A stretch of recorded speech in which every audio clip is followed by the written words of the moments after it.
déjà abordé, c'est ce fameux tableau donc, qui est un peu le fil conducteur de tous les cours qu'on donne, et donc qui représente les composantes majeures de la performance. Alors je ne vais pas le redétailler parce que je sais que ça a été vu dans les cours précédents, mais je vais juste refocaliser sur certains points importants. Donc ici, on a le mode d'exercice. Donc le mode d'exercice peut être un mode d'exercice continu, peut être un mode d'exercice qui est dit discontinu. Et ici, on va retrouver donc la durée de l'épreuve qui, bien sûr, peut augmenter. Au fur et à mesure que la durée de l'épreuve augmente, eh bien, l'intensité absolue va avoir tendance à diminuer. Il est tout à fait évident qu'on ne court pas un ultra-trail à la même vitesse qu'on court un 100 mètres. Hein, donc, si un 100 mètres, c'est très court, l'intensité absolue est très élevée. Si on fait un ultra-trail, c'est très long, et donc l'intensité absolue est très faible. Donc, pour vous donner un exemple, on avait fait une expérience il y a quelques années pour comprendre certains phénomènes physiologiques et on voulait mettre les gens dans des situations extrêmes. Et donc on avait trouvé des gens qui faisaient de l'ultra-trail et on avait fait une épreuve de 24 heures sur tapis roulant. Donc ils ont couru, en fait ils n'ont pas couru 24 heures, ils ont couru un peu plus que 18 heures, entre 18 et 19 heures. On leur demandait de courir le plus vite possible, mais à ce moment-là, évidemment, ils couraient, et c'était déjà une très très belle performance, à 40% de leur VO2 max, hein, d'accord ? Ils courent à 40% de la VO2 max, alors que si vous faites un 800 mètres en athlétisme, le deuxième tour, vous êtes à VO2 max tout le temps, et vous courez même à une vitesse qui est supérieure à la vitesse maximale aérobie, et donc vous avez une composante anaérobie là-dedans. Et donc il est tout à fait évident que si on fait des épreuves de longue durée, bah, finalement, l'intensité relative va être plus faible.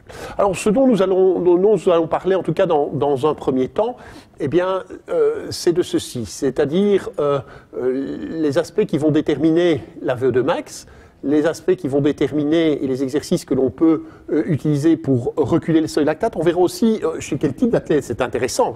C'est peut-être pas intéressant chez tous les athlètes. On va aussi parler de l'économie de déplacement. Et puis, dans un second temps, on parlera également du déficit en oxygène, de la capacité tampon, de la resynthèse de la phosphorylcréatine. Et on abordera également des aspects liés finalement à la mécanique. Alors, tout d'abord, l'aspect énergétique. L'aspect énergétique, ça c'est une étude qui a été faite par un joueur de football. Je ne sais pas si vous connaissez sans doute, si vous vous intéressez un peu aux sciences du sport dans le foot, vous connaissez sans doute Jens Vangsbø. Jens Vangsbø, c'est un collègue danois qui est un très très bon physiologiste de l'exercice et qui est un bon joueur de foot. Je pense qu'il a joué quand même à un bon niveau au Danemark. Et puis donc il a fait des études un peu plus fondamentales, mais il a également développé toute une série de batteries de tests, entre autres spécifiques aux joueurs de football. Vous avez sans doute entendu parler du yo-yo test. Ça vous dit quelque chose? Le yo-yo test, bien, le yo-yo test, c'est Jens qui l'a imaginé. Donc c'est lui qui a fait cette étude-là, ça n'a rien à voir avec le yo-yo test, mais c'est une étude d'un footballeur. Très bon physiologiste de l'exercice au demeurant. Ce qu'il avait fait, c'était faire des exercices de différentes durées. Et j'insiste très fort sur le fait que ce soit des exercices maximaux. Donc ça, c'est très important. Donc ce que l'on demandait aux sportifs, c'était chaque fois de donner le maximum de ses possibilités. Donc vous avez des exercices de 30 secondes, 60, 90, 120, etc.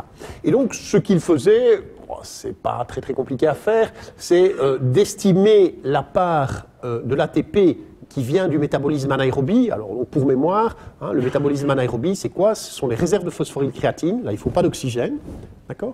Et la glycolyse. Donc la glycolyse, cette dégradation du glycogène ou du glucose, va vous permettre de donner, dans le cas du glucose, 2 ATP, dans le cas du glycogène, 3 ATP.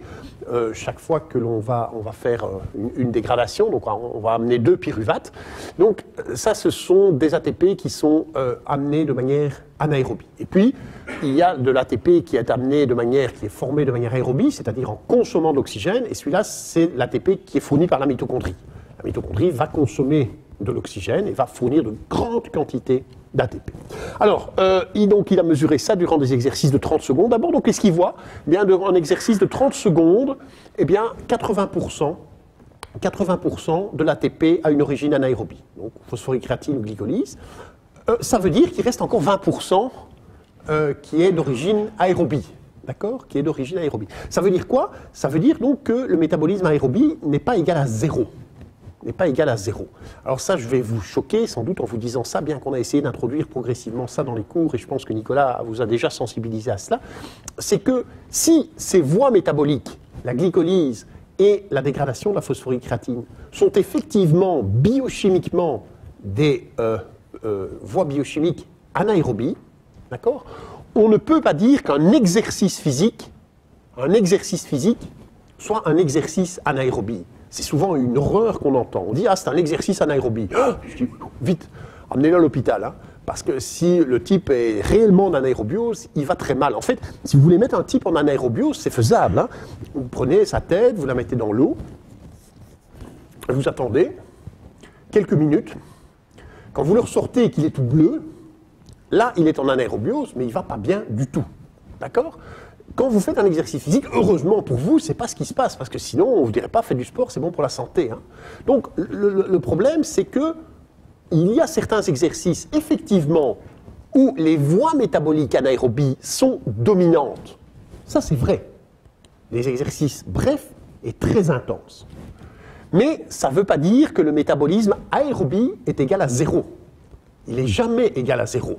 Sauf quand vous êtes mort, ou par exemple dans votre myocarde, si vous faites un infarctus du myocarde. Donc si vous faites un accident coronarien, à ce moment-là, il y a certaines parties de votre myocarde qui vont réellement se trouver en anaérobiose. Mais votre myocarde, il va en prendre un fameux coup hein, dans ce truc-là.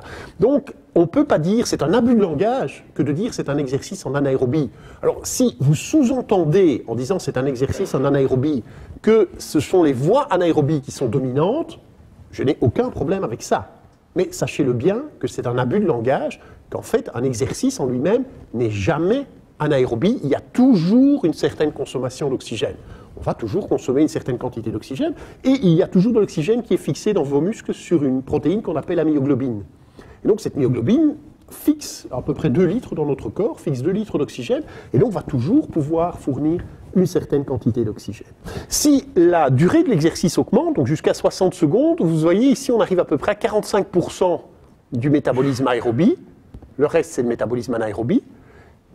Dès qu'on dépasse la minute, eh bien, vous voyez que la production aérobie devient dominante. La production aérobie devient dominante, et donc on est ici à 120 secondes, donc je parle d'un 800 mètres en athlétisme, c'est un peu moins que ça, mais enfin c'est typiquement des épreuves dans lesquelles on va retrouver une majorité d'ATP qui est fourni à partir du métabolisme aérobie, le reste étant fourni à partir du métabolisme anaérobie, etc., etc. Et donc on a souvent sous-estimé cela. On a souvent sous-estimé, pour des raisons techniques, pendant des années, on a sous-estimé l'importance de la part aérobie dans des exercices très intenses et très brefs. C'est des raisons techniques, mais souvent il y a des trucs qui ont été écrits durant les années 60 et qu'on va encore retrouver dans la littérature sportive actuelle, mais maintenant on sait bien que ce n'est pas vrai. On sait que l'augmentation de la consommation d'oxygène est un phénomène qui est très rapide. Donc la consommation d'oxygène augmente très très vite. Donc on a pas mal travaillé avec les coureurs de 400 ici en Belgique, et donc on a mesuré les consommations d'oxygène durant un 400 mètres. Qu'est-ce qu'on voit durant un 400 mètres? Eh bien la consommation d'oxygène ne cesse d'augmenter. Elle ne cesse d'augmenter et ils arrivent tous à peu près à la fin du 400 mètres à VO2 max. Alors ça veut dire que pendant le premier 100 mètres, bien sûr, l'essentiel de l'ATP est d'origine anaérobie. Mais durant les derniers 100 mètres, c'est plus tout à fait vrai. Hein. La consommation d'oxygène est déjà très très élevée et donc c'est important qu'il puisse avoir de hautes consommations d'oxygène. Donc ça m'amène à parler de la VO2 max. VO2 max qui a une importance, donc je sais que j'ai ici beaucoup de gens qui s'occupent du football, avoir une bonne VO2 max, à part pour le gardien de but, d'accord, tous les autres joueurs, vous avez quand même intérêt à ce que vos joueurs aient une suffisamment bonne consommation maximale d'oxygène.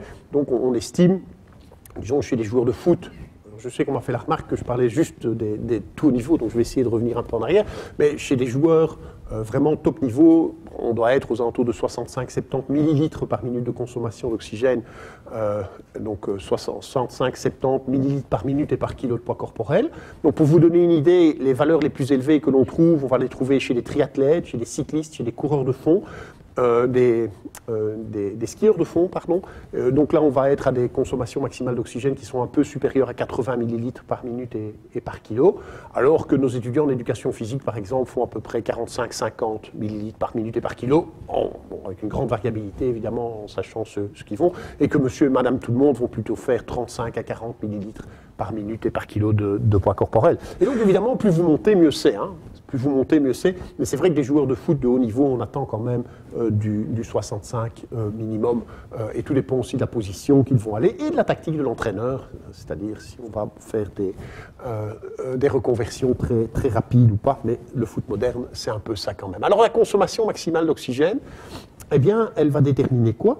Elle va déterminer donc, la capacité que vous avez à prendre cet oxygène qui vient de l'air, à l'amener au niveau du sang.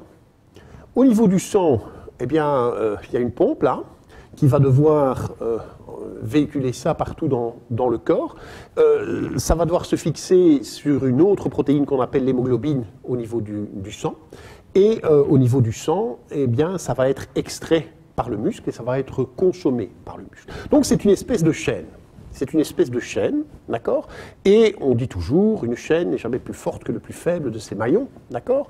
Une chaîne n'est jamais plus forte que le plus faible de ses maillons. Donc si, à un moment donné dans la chaîne, il y a un maillon qui est plus faible, eh bien la consommation maximale d'oxygène va être limitée. Alors cette consommation d'oxygène, c'est quoi? C'est en fait le débit cardiaque multiplié par ce que l'on appelle la différence artério-veineuse. Alors ceci illustre ce que je viens de vous dire.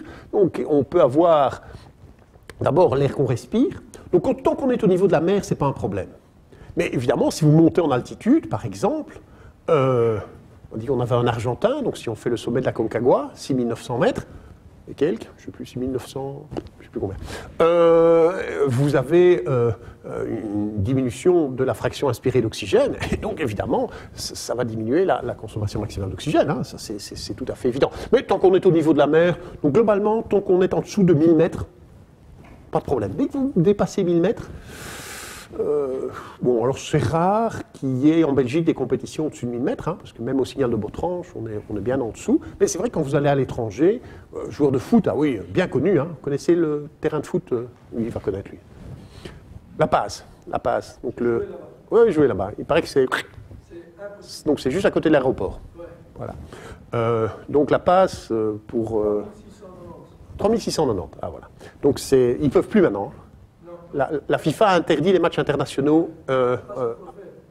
Ah, c'est pas encore fait. Ah, parce qu'on m'avait dit, maintenant ils peuvent plus parce que c'était le truc, quoi. Donc les Boliviens, chaque fois qu'ils devaient recevoir des équipes internationales, ils faisaient les matchs à 3600 mètres d'altitude. C'était facile, hein, les équipes arrivaient, l'aéroport, c'est juste à côté de l'aéroport. Je ne savais plus que c'était 3600, mais enfin, c'est vrai que c'est assez haut. Alors bien sûr, en deuxième mi-temps, tous les pays qui n'avaient pas l'habitude, qui n'étaient pas adaptés à cette altitude, ils étaient cuits, donc ils ne savaient plus suivre. Enfin, on ne va pas faire de cours sur l'altitude ici, bien que ça pourrait être intéressant. Il peut y avoir une capacité à diffuser au niveau pulmonaire. Alors la capacité à diffuser au niveau pulmonaire, c'est généralement pas un problème chez l'humain sain.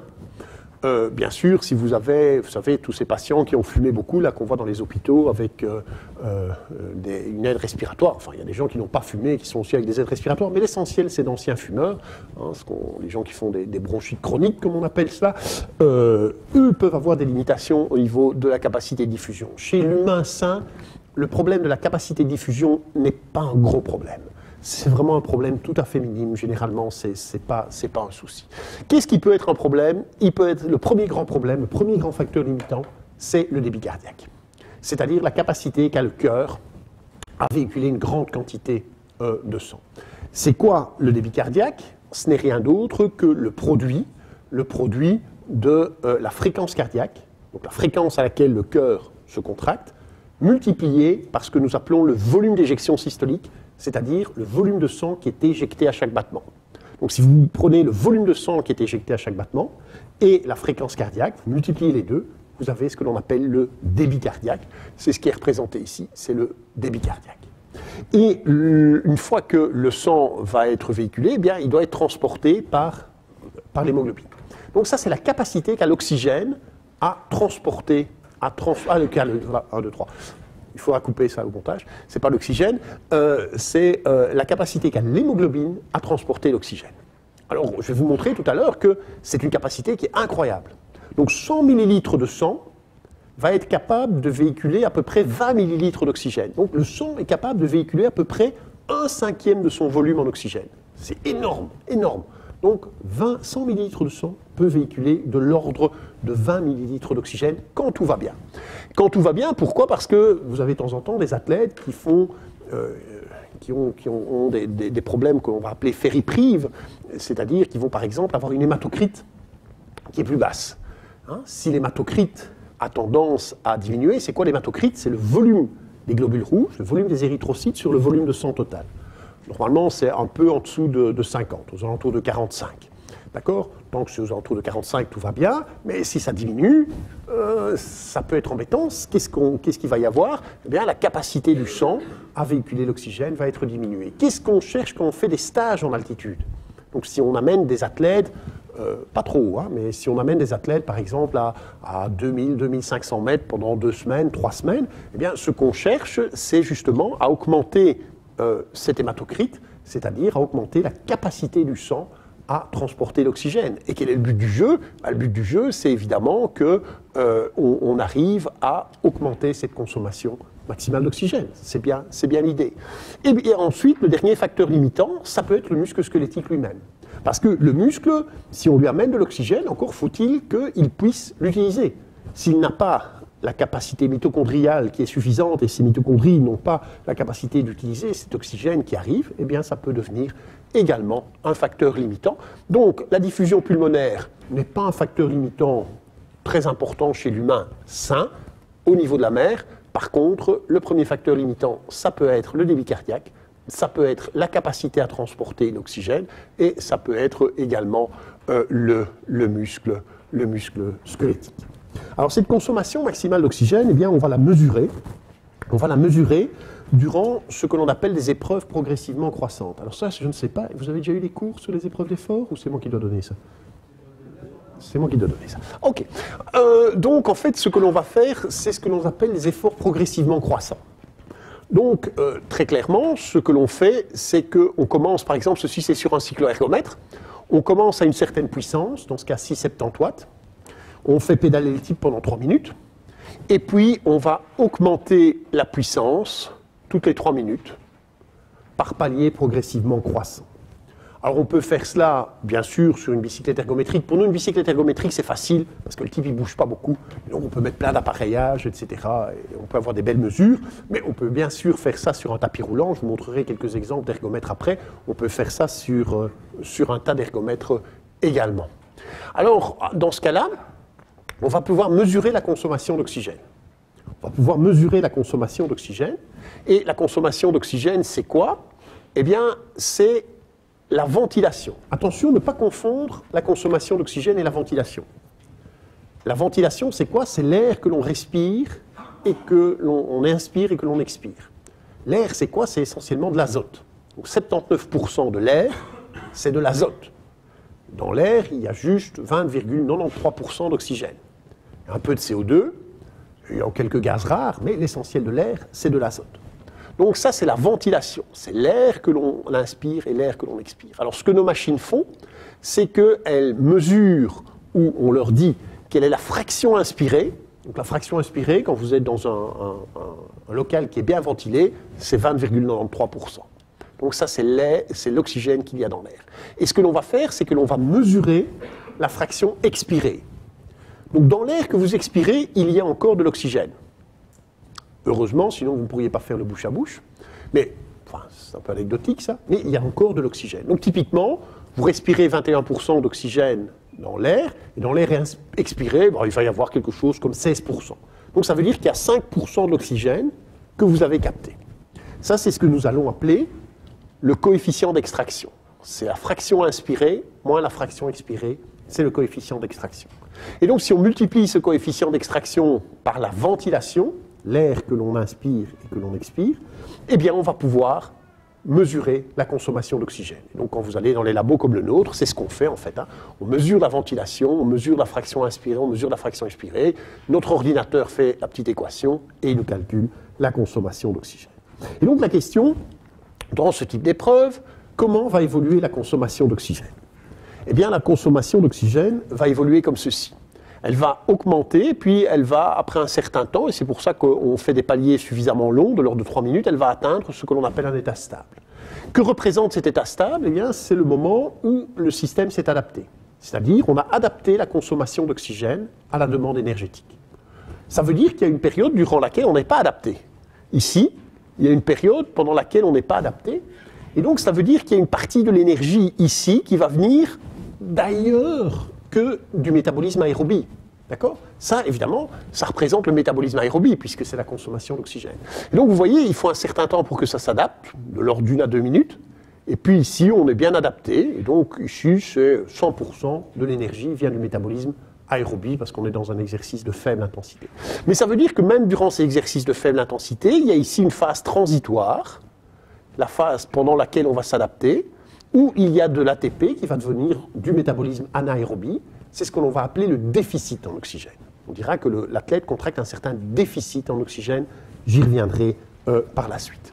Et puis, si on augmente l'intensité de l'exercice, eh bien, hop, on se réadapte. Et si on augmente l'intensité de l'exercice, hop, on se réadapte. Et ainsi de suite, et ainsi de suite.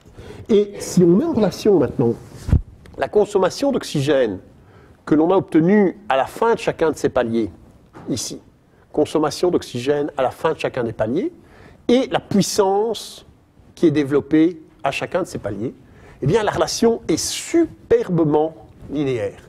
C'est superbement linéaire, ça marche très très bien, on peut le faire plein de fois, c'est superbement linéaire.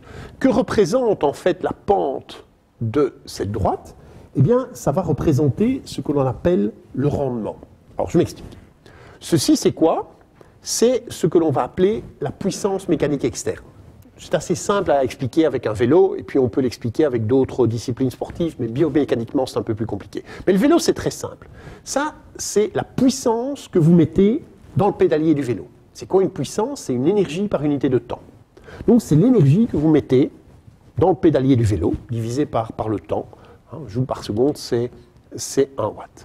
En fait, l'énergie que vous allez dépenser pour mettre une certaine quantité d'énergie dans le pédalier du vélo, ce n'est pas la même. En fait, vous allez devoir en dépenser beaucoup plus. Vous allez dépenser beaucoup plus d'énergie que celle que vous allez mettre dans le pédalier du vélo. C'est-à-dire que vous allez avoir un certain rendement. Il y a une certaine partie de l'énergie que vous allez perdre. C'est exactement comme le moteur de votre voiture. Le moteur de votre voiture, l'énergie qu'il utilise, l'essence ou le diesel qu'il utilise, l'entièreté de l'énergie n'est pas transformée en énergie mécanique au niveau des roues pour vous faire avancer. Il y a des pertes dans le système. Où va cette énergie? Parce que vous allez me dire, oui, mais la loi de la thermodynamique, la première loi nous dit l'énergie est constante. Donc ça veut dire qu'elle doit bien aller quelque part. Effectivement, elle va quelque part. Qu'est-ce qu'elle devient, cette énergie? Eh bien, elle devient de la chaleur. Elle devient de la chaleur. Et c'est pour ça que vous chauffez quand vous allez faire de l'exercice. Vous chauffez, pourquoi? Parce que toute l'énergie que vous dépensez n'est pas transformée en énergie mécanique externe. Ici, dans le cas du cycliste, c'est facile, mettez ça dans le pédalier du vélo.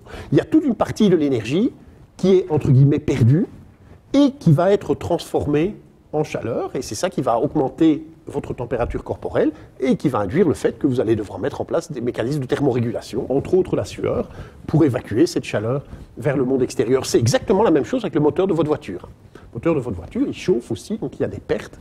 Le problème, c'est que le moteur de votre voiture, et heureusement pour votre portefeuille, il est bien mieux que le nôtre, parce que nous, notre rendement, c'est à peu près 22 à 23%. C'est pas un super rendement.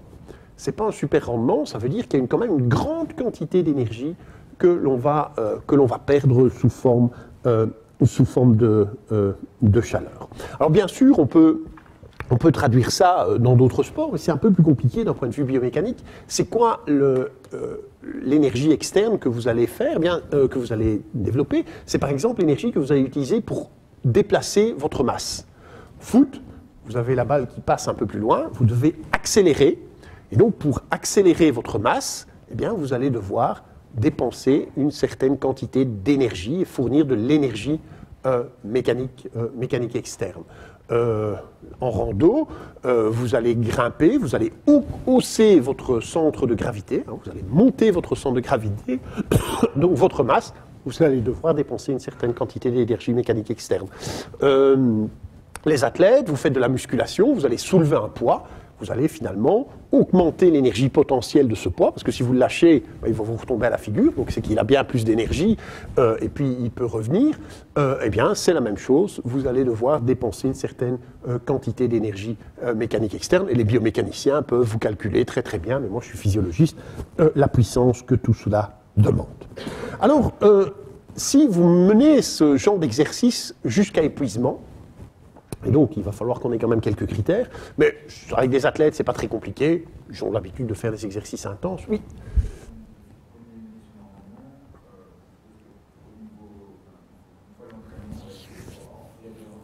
Ah, c'est une excellente question.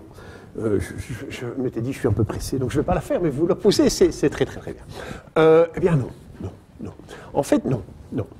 Il y a très, très peu d'impact sur le rendement. Donc, l'entraînement, un petit peu, mais un tout petit peu, on peut moduler un tout petit peu le rendement, mais c'est quelque chose qui n'est pas spectaculaire. Donc le rendement, c'est quelque chose qui est fixe. Donc si je prends les cyclistes, hein, si je prends Philippe Gilbert, ou si moi je vais mesurer mon rendement, je fais un peu de cyclotourisme, mais ça va être le rendement. Alors lui, il va peut-être être à 22% et moi je vais être à 23%. Mais ça ne va pas être... Il y a de petites différences, mais ce n'est pas des différences qui sont des différences très spectaculaires. Alors, ce qu'il faut, c'est exactement... Donc, pour que moi, je vais sans doute être...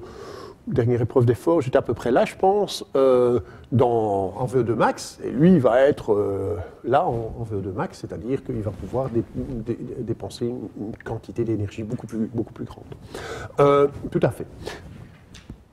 Autre question là-dessus? Non?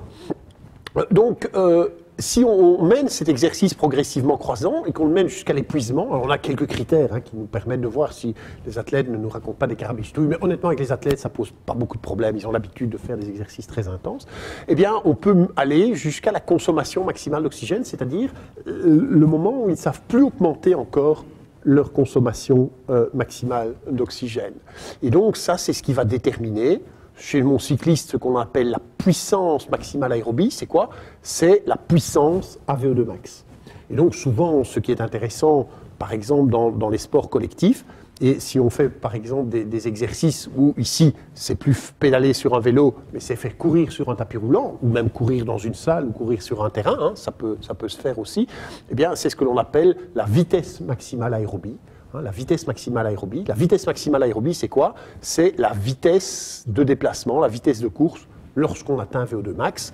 Alors ça peut être en courant, ça peut être en nageant, ça peut être une puissance quand on est sur un vélo, enfin tout dépend du sport auquel on a affaire. Alors ici j'ai une petite vidéo à vous passer qui va vous montrer finalement comment on fait ce genre d'épreuve d'effort. Donc ça, c'est une vidéo qui a été faite au labo, qui dure à peu près 5 minutes, donc elle est assez longue.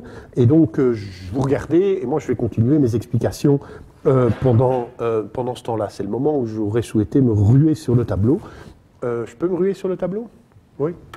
Donc, ce que l'on va faire, donc ce qu'il est en train de faire, c'est de mesurer, de placer un cardiofréquencemètre. Et donc, ce que l'on va faire à l'issue de chacun des paliers d'exercice, c'est de mesurer la fréquence cardiaque. Et donc, de la même façon, et ça c'est une dia que je vous ai montrée tout à l'heure, donc si à l'issue de chacun des paliers d'exercice, on mesure la fréquence cardiaque en fonction de la puissance qui est développée, eh bien, on va aussi avoir une droite. Ça, c'est ce que je vous ai montré tout à l'heure, vous vous souvenez? Je pense que celle-ci devait être bleue et l'autre devait être rouge. Hein. On avait un petit A ici et un petit B là. Et donc, comment peut-on avoir cette droite? Eh bien, c'est que après chacun des paliers d'intensité différentes, on va mesurer la fréquence cardiaque. C'est tout qu'on va faire. Hein. Il ne faut pas avoir un labo pour faire ça. Il faut juste un cardiofréquencemètre et un tapis roulant. Eh bien, on va donc mesurer la fréquence cardiaque. Et donc, si vous faites ça dans une feuille Excel, c'est pas compliqué, vous allez retrouver une belle droite. Et si vous répétez ce genre d'épreuve, eh bien, ce que vous allez voir, à ce moment-là, il peut y avoir des modifications qui sont assez spectaculaires, c'est que vous allez avoir un déplacement vers la droite de cette courbe qui vous montre que pour une même puissance, eh bien, la fréquence cardiaque va être plus faible, et si pour une même puissance ou une même vitesse de déplacement, la puissance va être plus faible, eh bien, vous aurez une amélioration. Alors, ce qu'il a fait pour l'instant, c'est qu'il a mis un masque. À quoi va servir le masque? Eh bien, à mesurer justement la ventilation. Il y a un système Venturi, généralement, dans le masque qui permet de mesurer la ventilation. Voilà, ça, c'est le système qu'il est en train de placer. Donc ça va permettre de mesurer la ventilation. Et donc, on va mesurer la fraction inspirée et la fraction expirée d'oxygène. Donc, ce que vous avez ici, hein, c'est qu'il y a une espèce de petit tuyau, là. Donc, en fait, il y a un prélèvement. Donc, il y a un système qui détecte la ventilation. Dès que le système détecte le fait que le sujet inspire ou que le sujet expire, il va prendre un petit prélèvement et il va déterminer qu'il va envoyer par le tuyau ici à l'analyseur qui se trouve là. Et donc, le système va nous permettre de déterminer la fraction inspirée et la fraction expirée d'oxygène. Alors ici, donc, il s'agit d'une épreuve d'effort sur tapis roulant, pour ça que je vous ai montré avant sur cycloergomètre. Donc ici, on va commencer à 10 km/h. Chez des athlètes, c'est ce qu'on fait. Chez les sportifs, c'est ce qu'on fait. Bien sûr, si on a des patients, on ne commence pas à 10 km/h. Et donc, on va augmenter régulièrement, toutes les 2 minutes, l'intensité d'exercice de 1 km/h. Alors, bien sûr, il faut un peu harnacher le sujet, parce qu'il ne faut pas que s'il trébuche, il s'envole. Ce serait embêtant qu'on le retrouve dans le mur, là. Donc, il y a quand même un système de sécurité. Alors, généralement, il faut que l'athlète, je dirais, s'habitue un tout petit peu à ce genre d'exercice, parce que tout simplement, avec le masque, vous ne voyez pas très bien vos pieds, quoi. Or ici, manifestement, c'est un gars qui l'a déjà fait, parce que la première fois, souvent, les types, ils essayent de regarder leurs pieds, et donc il faut généralement 1 minute ou 2 d'adaptation, mais encore une fois, c'est pas critique du tout chez des athlètes qui s'adaptent bien à ce genre de choses. Et donc, les données, à la fois de la fréquence cardiaque, de la ventilation, sont amenées ici.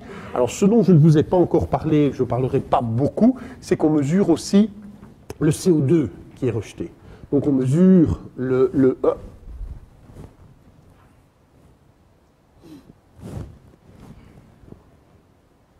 Voilà.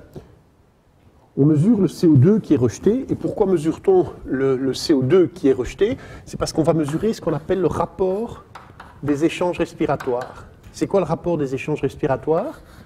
C'est le rejet de CO2 divisé par l'oxygène qu'on consomme. Alors, ça veut dire que ce rapport des échanges respiratoires, si l'intensité de l'exercice est faible, ce rapport des échanges respiratoires va être de l'ordre de 0,85. 0,80, 0,85. Ça veut dire quoi? Ça veut dire qu'on rejette moins de CO2 que ce qu'on a consommé d'oxygène. C'est ça. Et si l'exercice est très intense, le quotient respiratoire est de 1, voire même, à certains moments, il peut être supérieur à 1. Ça veut dire, quand il est égal à 1, que la quantité de CO2 qu'on rejette est égale à la quantité d'oxygène qu'on a consommé. Et à certains moments, on va rejeter plus de CO2 que ce qu'on va consommer d'oxygène. Alors, ça nous indique quoi, cela? Bien, ça nous indique, en fait, les types de substrats qui sont utilisés. Quand on est à 0,85, ça veut dire qu'on fait... Les substrats qui sont utilisés, c'est un mixte entre des hydrates de carbone et des lipides. Quand on est à 1, ça veut dire que l'essentiel, c'est des hydrates de carbone.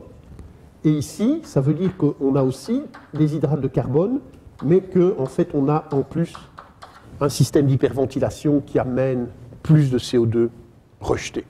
Alors pourquoi est-ce que je vous explique ça? Tout simplement parce que ceci, c'est l'intensité de l'exercice qui augmente. Ça veut dire que quand on fait des exercices de faible intensité, on va consommer un mixte entre des hydrates de carbone et des lipides. Quand on fait des exercices de haute intensité, ce sont les hydrates de carbone qui vont être la source préférentielle d'énergie. Et ça, le corps s'adapte à ça. Il ne faut pas réguler, ça, il ne faut pas s'en occuper. Tout se fait spontanément. Et donc, généralement, quand on parle de sport, quand on parle de sport, voilà, souvent c'est des exercices de haute intensité. Okay, et donc, les hydrates de carbone sont véritablement la source première, hein, la source énergétique première dans de très nombreux sports. Alors il y a des exceptions, ce sont les sports de très longue durée. Donc typiquement par exemple chez les cyclistes, hein, cyclistes qui vous font bientôt, ils vont faire la Marseillaise je pense la semaine prochaine, enfin bientôt ils vont recommencer la saison. Bon, c'est des exercices de très longue durée, donc ça veut dire que quand une course cycliste c'est un peu toujours le même scénario, hein. Pas de cyclistes ici, je peux dire un peu de mal.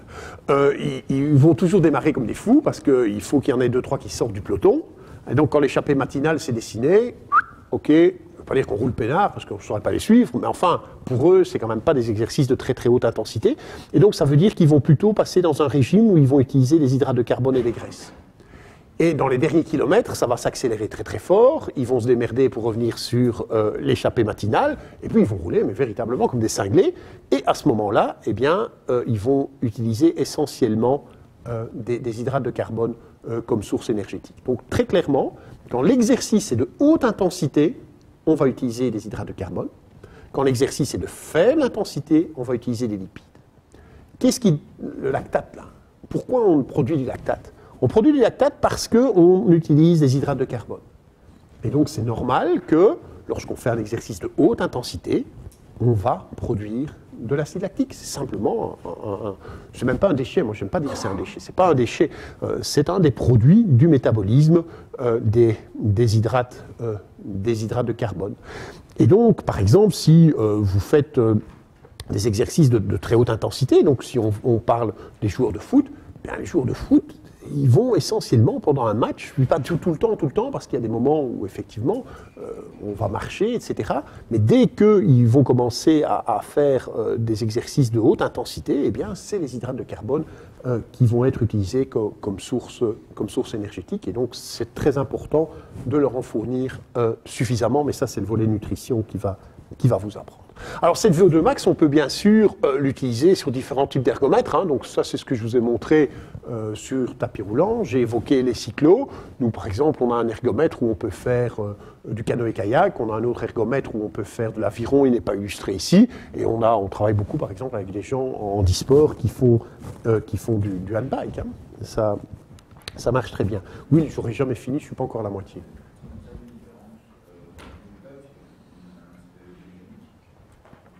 Ah oui, tout à fait. Oui, ça c'est une très bonne question. Oui, tout à fait. Donc, oui, parce que on est un peu dans les médias, mais ce n'est pas grave. Effectivement, donc, par rapport à vos athlètes, hein, donc, il y a deux choses différentes. Ce genre d'épreuve, vous pouvez le faire chez un cardiologue. Vous allez chez un cardiologue, il va vous faire ce genre d'épreuve, vous allez dire, mais c'est la même chose. Non, ce n'est pas tout à fait la même chose. Le protocole est le même. Il va aussi vous faire un exercice progressivement croissant. Généralement, il va faire des paliers beaucoup plus courts et avec des petits incréments très rapidement. Qu'est-ce qu'il cherche, lui? Il cherche à faire augmenter votre fréquence cardiaque et il cherche à voir des anomalies éventuelles sur l'électrocardiogramme. Nous, ce n'est pas ce qu'on cherche. Donc, nous, normalement, les gars qui viennent au labo, ils sont vus par leur cardiologue. On n'est pas des cardiologues, on est des physiologistes. Donc, ce que l'on va chercher, c'est l'adaptation à l'effort. Et bien sûr, l'adaptation à l'effort n'est pas la même d'un ergomètre à l'autre. Donc, si vous prenez, par exemple, un très bon cycliste et que vous prenez un très bon marathonien et que vous faites faire l'épreuve du cycliste sur le tapis roulant, le cycliste, il ne va pas être nécessairement excellent. Et si vous mettez l'excellent marathonien sur un vélo, il va être bon, mais il ne va pas être excellent non plus. Donc, il y a une réelle spécificité. Et donc, vous avez toujours intérêt à essayer de trouver la VO2 max dans des conditions, de mesurer la VO2 max dans des conditions qui ressemblent le plus possible aux conditions de pratique sportive. Et donc, c'est vrai que chez des joueurs de foot, j'imagine pas qu'on ne fasse pas une VO2 max sur un tapis roulant, parce que vos joueurs de foot, ils ne pédalent pas, ils ne rament pas, ils courent. Mais si vous avez, par exemple, des cyclistes, ne les mettez pas sur un tapis roulant. Alors le problème, c'est les nageurs, par exemple. Donc on a des protocoles où on peut aller à la piscine et on peut faire nager les nageurs et on peut mesurer la VO2 max. Oui, on met des petites guirlandes dans le fond du bassin, hein. Donc un chenillard dans le fond du bassin. Et donc ils suivent en nageant, il faut un peu leur apprendre, ils suivent en nageant les petites guirlandes, et puis ils accélèrent. la vitesse. Alors le problème, c'est de mesurer les gaz, parce qu'en fait, on mesure les gaz pendant la phase de récupération. Donc là, il y a un peu de tambouille statistique à faire. Mais en fait, on arrive à faire des mesures de VO2 max chez les nageurs qui nagent raisonnablement librement. Mais donc le message, c'est essayer toujours d'avoir un ergomètre qui corresponde le plus possible à la pratique sportive. Alors vous allez me dire, qu'est-ce qu'on fait avec les judokas? On ne sait pas mesurer une VO2 max en faisant du judo, évidemment. Ça, c'est pas possible. Donc, typiquement, chez les judokas, vu qu'ils portent leur corps, nous, on fait sur tapis roulant, parce que c'est ce qui correspond le mieux. Donc, c'est vrai qu'il y a des sports, c'est un peu plus compliqué, mais essayez de trouver des ergomètres dont le mouvement correspond le plus possible. Donc, merci pour la question à la pratique sportive. Oui? Oui? Oui?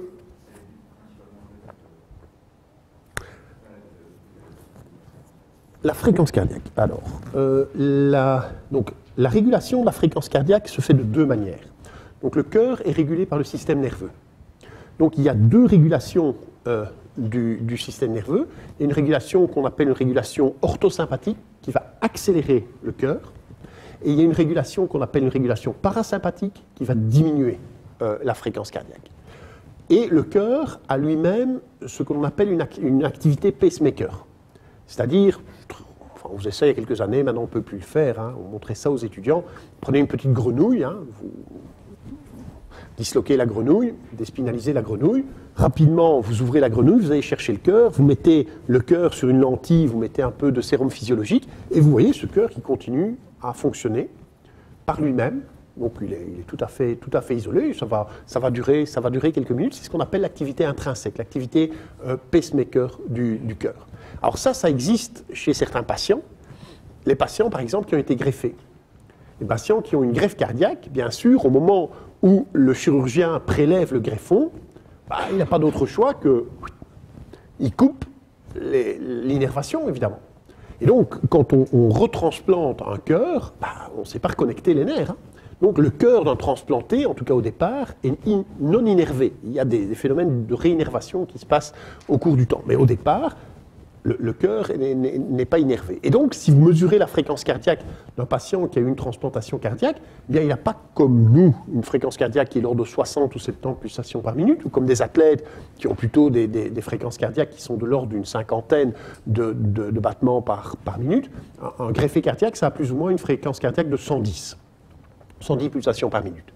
Ça correspond à quoi? Ça correspond à ce que l'on appelle l'activité pacemaker, l'activité intrinsèque du cœur. Donc le cœur, il génère sa propre fréquence cardiaque. Et donc ce que fait le système nerveux parasympathique, c'est qu'il diminue cette fréquence cardiaque. Et donc ce qui se passe chez les athlètes, c'est que les athlètes sont, comme on dit, bradycardes, c'est-à-dire ils ont au repos une fréquence cardiaque qui est plus faible. Pourquoi? Parce que le système parasympathique l'inhibe plus. Donc il y a une activité parasympathique qui est plus importante, et c'est ce qui fait que la fréquence cardiaque va être plus diminuée. Qu'est-ce qui se passe maintenant lorsqu'on fait un exercice physique? Bien, la fréquence cardiaque va augmenter très rapidement. Donc si on ne regarde pas ça en fonction de l'intensité de l'exercice, mais si on fait fréquence cardiaque en fonction du temps, ce que l'on va voir, c'est que la fréquence cardiaque va augmenter très très vite. Qu'est-ce qui se passe? Eh bien, la première chose qui se passe, c'est que justement, l'inhibition parasympathique est levée. Donc le système nerveux parasympathique, qui est en fait ce qu'on appelle le nerf crânien numéro 10, qui est le nerf vague, c'est lui qui contrôle le cœur. Ce qu'il va faire, c'est qu'il va lever son inhibition. Et tout de suite, on va voir la fréquence cardiaque qui va augmenter. Et puis, il y a le système nerveux sympathique, orthosympathique, qui lui donc vient d'un ganglion, qui va activer le cœur, et donc ça va augmenter encore. Et puis à ça vient s'ajouter des phénomènes hormonaux. Donc, par exemple, l'adrénaline va encore remettre une couche, mais ça va se faire plus tard, ça va prendre quelques minutes, et donc on va voir des régulations de type hormonal. Et donc c'est ça qui fait que l'on va réguler la fréquence cardiaque. Alors, la question, évidemment, c'est pourquoi les sujets vont-ils avoir des fréquences cardiaques plus faibles? Alors, le problème, c'est que, ce n'est pas grave, je vais l'expliquer au tableau. Si j'ai de quoi effacer, oui. Donc ce qui...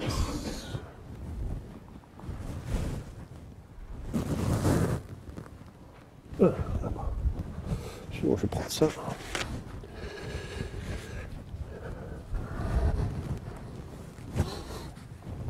Ouais,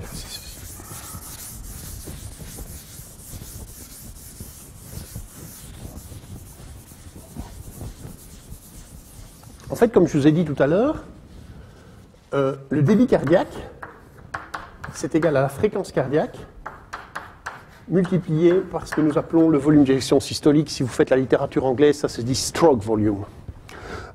Donc ça, c'est le nombre de battements par minute. Ceci, c'est le nombre de litres par battement.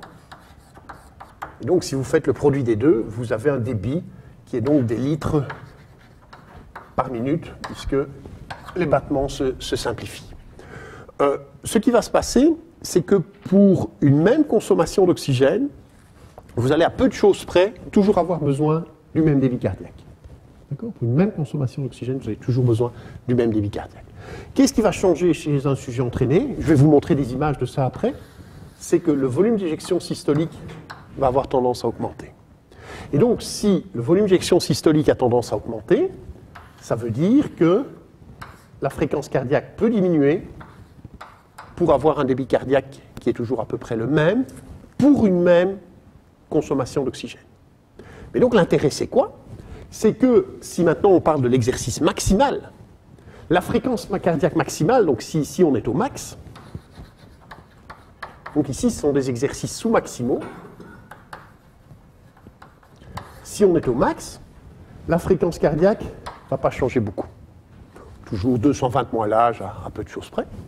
Si le volume d'éjection systolique augmente, ça veut dire que le débit cardiaque augmente. Et comme le débit cardiaque détermine la VO2 max, la VO2 max augmente. Donc c'est ça l'intérêt. Ça va pour tout le monde? Ça devient un peu plus compliqué peut-être. Ça va pour tout le monde? Vous n'hésitez pas à me dire, hein, moi je n'ai aucun problème à me dire, j'ai pas compris, vous pouvez répéter. Donc si vous n'avez pas compris, dites-moi où vous n'avez pas compris, je peux répéter. C'est mon boulot. Tout le monde a bien pigé, parce que j'ai un peu l'impression de voir, vous savez, comme dans les dessins animés, là, un grand point d'interrogation sur le visage. Dites-moi, où avez-vous lâché? Encore une fois peut-être. Donc la question de monsieur, c'était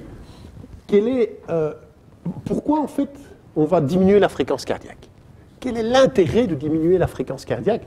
On se souvient, hein, l'athlète bien entraîné, quand il court à une certaine vitesse, il va avoir une fréquence cardiaque plus faible qu'un athlète moins bien entraîné. Mais physiologiquement, quel est l'intérêt de cela? Pourquoi est-ce intéressant? Eh bien, c'est intéressant, je vais tout réeffacer et je vais remonter. C'est intéressant parce qu'en fait, la fréquence cardiaque va déterminer ce qu'on appelle le débit cardiaque. Le débit cardiaque, c'est donc le volume de sang qu'un athlète va être capable de véhiculer par minute. Alors ça peut être très très impressionnant, hein. Donc, chez un type bien entraîné, par exemple, on peut arriver à l'exercice maximal à des débits cardiaques de l'ordre de 40 litres par minute. Donc, vous imaginez le volume que c'est, quoi. Donc, c'est 4 seaux d'eau, hein. Donc, le type, il vous remplit avec son cœur 4 seaux d'eau, enfin, pas d'eau, de sang par minute. C'est énorme, hein. Quantitativement, c'est quelque chose d'énorme. C'est quoi ce débit cardiaque? Donc, alors que le débit cardiaque au repos est de l'ordre de 6 litres. 6 litres par minute. Et donc ça peut monter jusqu'à 40 litres par minute chez des sujets très bien entraînés à l'effort maximal. C'est quoi le débit cardiaque? C'est la fréquence cardiaque multipliée par le volume de sang que le cœur va éjecter à chaque battement. Ça va? Donc le cœur bat, à chaque battement il éjecte une certaine quantité de sang, et si on multiplie le volume de sang qu'il éjecte à chaque battement par le nombre de battements que l'on fait par minute, on peut connaître le débit cardiaque. Okay. Alors, ce qu'on sait, c'est chez l'athlète bien entraîné, eh bien, le volume d'éjection systolique va pouvoir augmenter. Quel est l'intérêt de pouvoir augmenter ce volume d'éjection systolique? C'est que si on fait un exercice maximal, on sait que la fréquence cardiaque maximale, on ne sait pas l'augmenter. La fréquence cardiaque maximale est essentiellement déterminée par votre âge. Plus vous êtes vieux, plus ça va diminuer. C'est vrai que si vous êtes sportif, ça va diminuer moins vite. Mais donc, si vous avez 50 ans, vous avez une fréquence cardiaque maximale qui est de l'ordre de 170 pulsations par minute. Et si vous avez été sportif toute votre vie, ce sera peut-être 175 ou 180. Mais bon, quand on parle de sport, généralement, vous ne parlez pas de type de 50 ans, vous parlez de type plus jeune, d'accord? Et donc, globalement, chez vos sportifs, la fréquence cardiaque maximale, c'est de l'ordre de 190 à 200 pulsations par minute. Et que vous soyez bien entraîné ou pas bien entraîné, c'est toujours 190 à 200 pulsations par minute. Donc la fréquence cardiaque maximale ne va pas changer. Mais donc, si on fait la multiplication des deux, vu que le volume d'éjection systolique augmente, ça veut dire que ça va augmenter le débit cardiaque. Quel est l'intérêt d'augmenter le débit cardiaque? C'est que ça va véhiculer plus de sang. Et donc, si ça véhicule plus de sang, ça véhicule plus d'oxygène.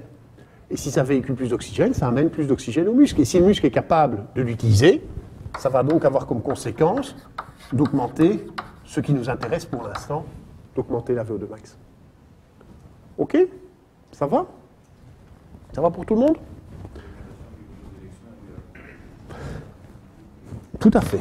Donc l'augmentation du volume d'éjection systolique est véritablement due à ces phénomènes que l'on appelle les phénomènes d'inotropisme cardiaque, donc à la contractilité du cœur qui va être meilleure, qui va donc pouvoir éjecter une plus grande quantité de sang, et donc l'adaptation va se faire de manière différente. Donc en fait, le volume d'éjection systolique n'est pas constant.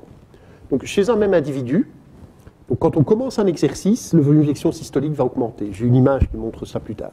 Donc le volume d'éjection systolique va augmenter et il augmente plus chez l'athlète entraîné. Oui. Oui. Sanguin. Je n'ai pas parlé de ça, hein, j'ai parlé du débit cardiaque. Le volume de sang éjecté à chaque... Oui, d'accord. Le volume de sang éjecté à chaque battement, oui.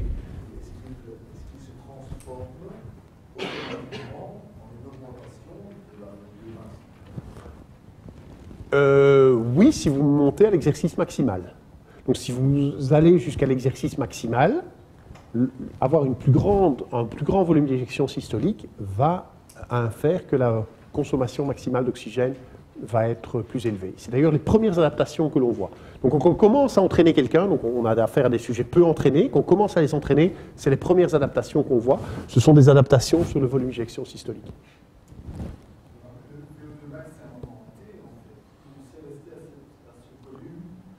Combien de temps? Oui. Oui, mais alors, ce n'est pas la VO2 max. Oui. Donc, nous, on a des critères. Hein. Quand on fait une épreuve d'effort, on a toute une série de critères qui... on sait qu'on doit rencontrer plusieurs de ces critères pour dire oui, on est à la VO2 max ou on n'est pas à la VO2 max. Et encore une fois, avec les athlètes, ce n'est pas un problème. On a plus de problèmes avec des gens qui n'ont pas l'habitude de faire du sport. Les athlètes ont l'habitude de monter à la VO2 max. Ils le font quasiment à tous les entraînements. Donc, ce n'est pas un gros problème. Alors, votre question, c'était combien de temps peut-on la maintenir? C'est une très très bonne question parce que c'est un des grands facteurs déterminant la performance dans toute une série de sports.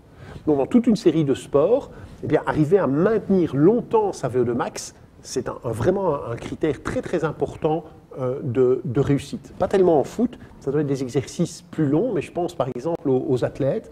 Hein, un athlète de 3000 par exemple, un coureur de 3000 ou 3000 steeple qui sait maintenir sa VO2 max très longtemps, c'est un critère. Alors, pour être très concret, combien de temps va-t-on pouvoir maintenir une VO2 max?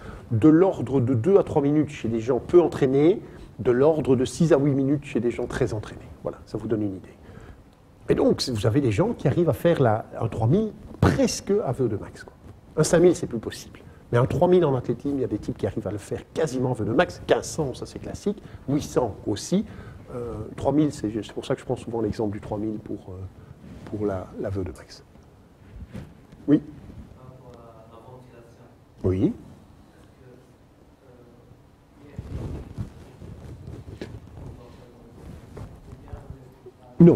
Non, c'est quelque chose qu'on sous-estime souvent.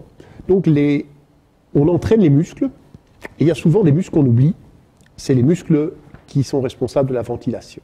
Donc, les muscles qui sont responsables de la ventilation, globalement, c'est le diaphragme et les intercostaux. Diaphragme, je ne sais pas si vous avez déjà mangé de l'onglet, ce qu'on appelle de l'onglet. Hein, un onglet aux échalotes, c'est très très bon. Moi j'aime bien en tout cas, c'est un peu dur, mais c'est du diaphragme en fait l'onglet. C'est pas du diaphragme humain bien sûr, c'est le diaphragme du bœuf, hein, heureusement. Mais l'onglet, donc c'est épais. Hein. Et donc, notre diaphragme n'est pas aussi épais que ça, mais le diaphragme c'est un muscle, hein, c'est pas une fine membrane, non, c'est un muscle. Et donc les muscles qui nous aident à respirer consomment de l'énergie. À haute intensité d'exercice, on peut estimer qu'il y a à peu près une dizaine de pourcents de l'énergie que nous dépensons qui est destinée à la contraction de nos muscles respirateurs. Donc quand on est à de très haute ventilation, on est dans une ventilation d'ordre 200 litres, hein, c'est à peu près ça, Et donc, ces muscles se fatiguent. Ces muscles se fatiguent comme les autres. Et donc, si les muscles de la respiration se fatiguent, la respiration va diminuer. Et donc, ça peut induire une certaine fatigue dans l'activité physique. Donc, entraîner les muscles de la respiration est quelque chose qui n'est pas idiot du tout, du tout, du tout. Donc, on a des techniques qui permettent de faire des entraînements des muscles de la respiration. Alors, encore une fois, chez les joueurs de football, je ne sais pas si c'est utile. Il faudrait essayer. Mais c'est très utile, par exemple, chez des athlètes chez qui on a des ventilations qui sont extrêmement élevées. Donc, je vais encore revenir aux coureurs de demi-fond. Donc, les coureurs de demi-fond, ils ont des ventilations. Un coureur de 1500, les ventilations sont très, très élevées. Globalement, après, ça dépend comment la course se déroule, mais s'ils courent pour le chrono, après 500, 600 mètres, ils ont déjà des ventilations qui sont très, très élevées. Et il va encore falloir terminer la course, c'est-à-dire il faut faire 1000 mètres avec des ventilations très, très élevées. Et donc, là, il y a tout à fait du sens à utiliser des techniques qui permettent d'entraîner les muscles de la respiration comme on entraîne les autres muscles. C'est souvent des choses qui sont sous-estimées. Oui.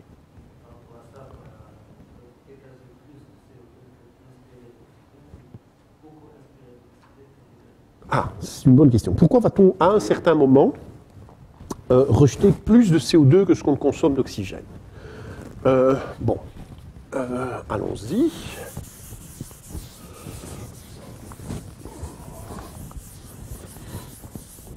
En fait, ça a un rapport avec la façon dont on transporte le CO2. Ça dépend de la façon dont on transporte le CO2. Donc en fait, l'oxygène, on la transporte fixée sur l'hémoglobine.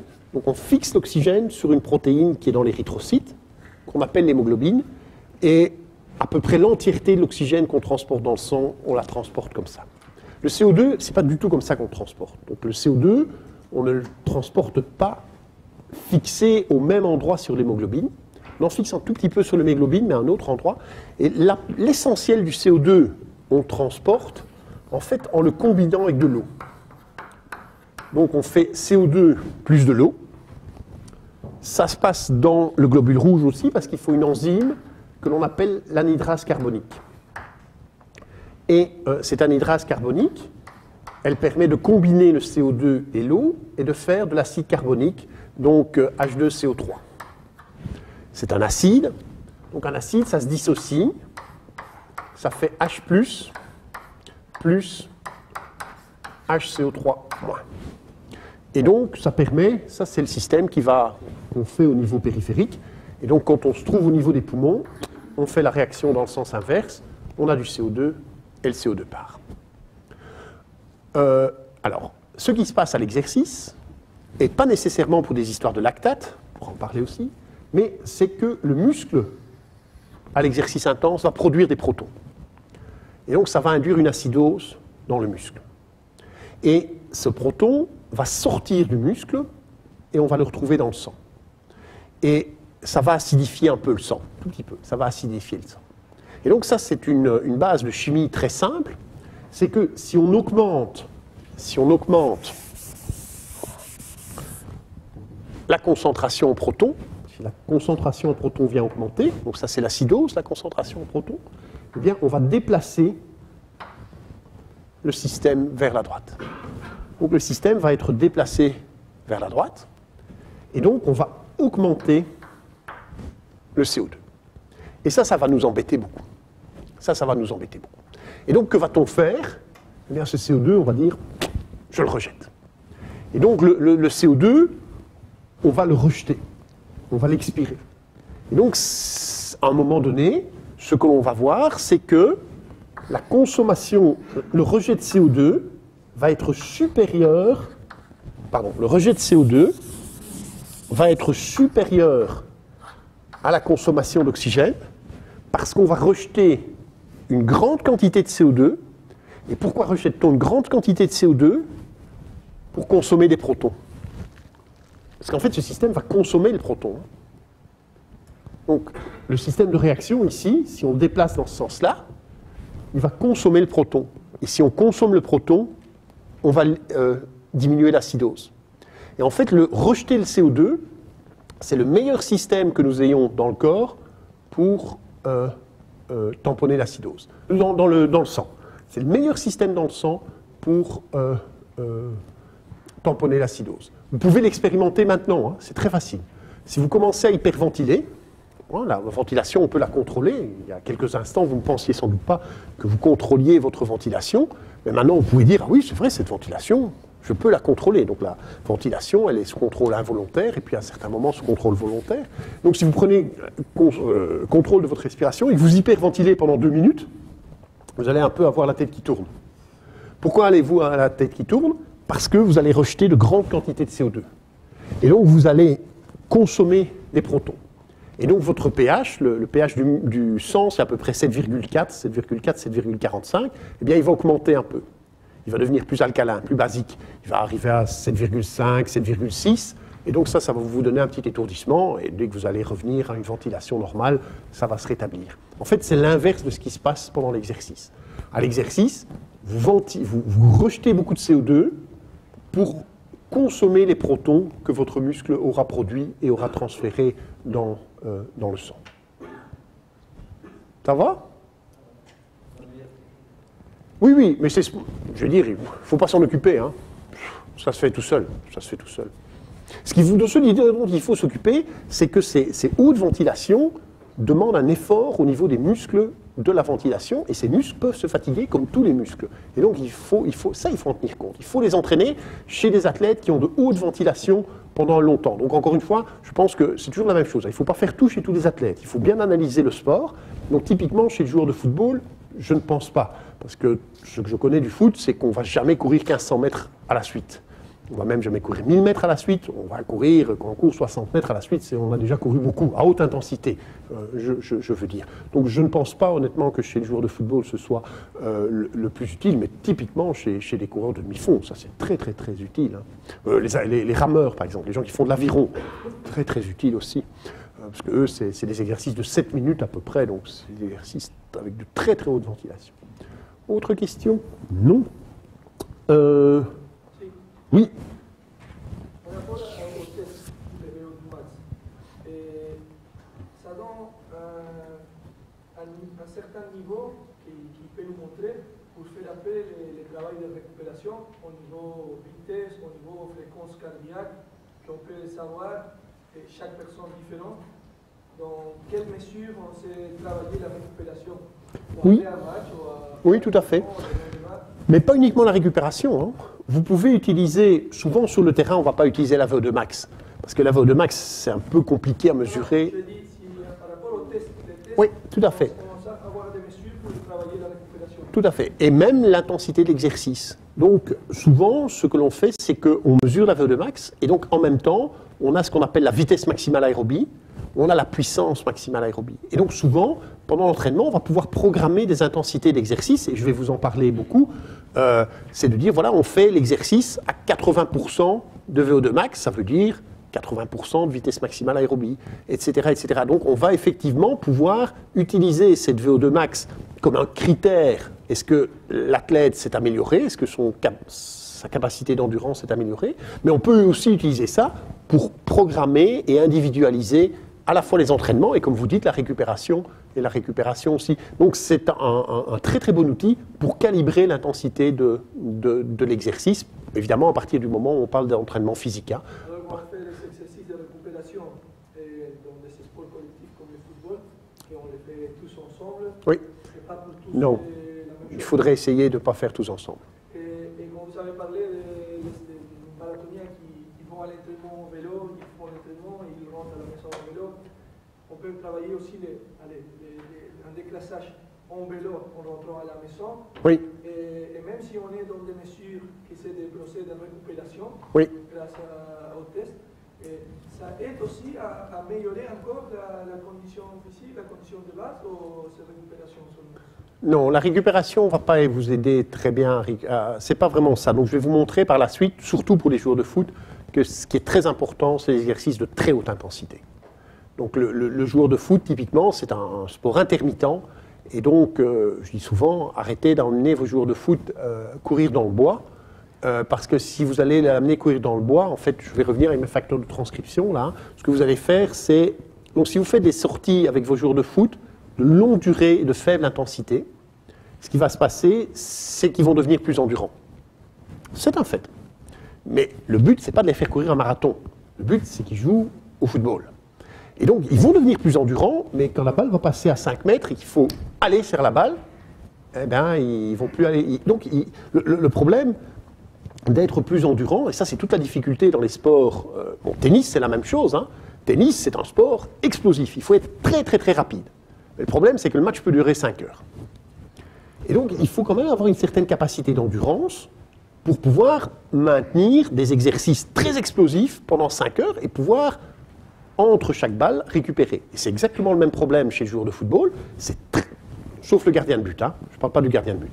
Mais ce sont des exercices très explosifs, d'accord, et puis l'intensité rediminue. Mais maintenant, quand on voit le foot moderne, hein, où il y a ces reconversions qui sont très rapides, quand on regarde le chrono, ça peut quand même devenir...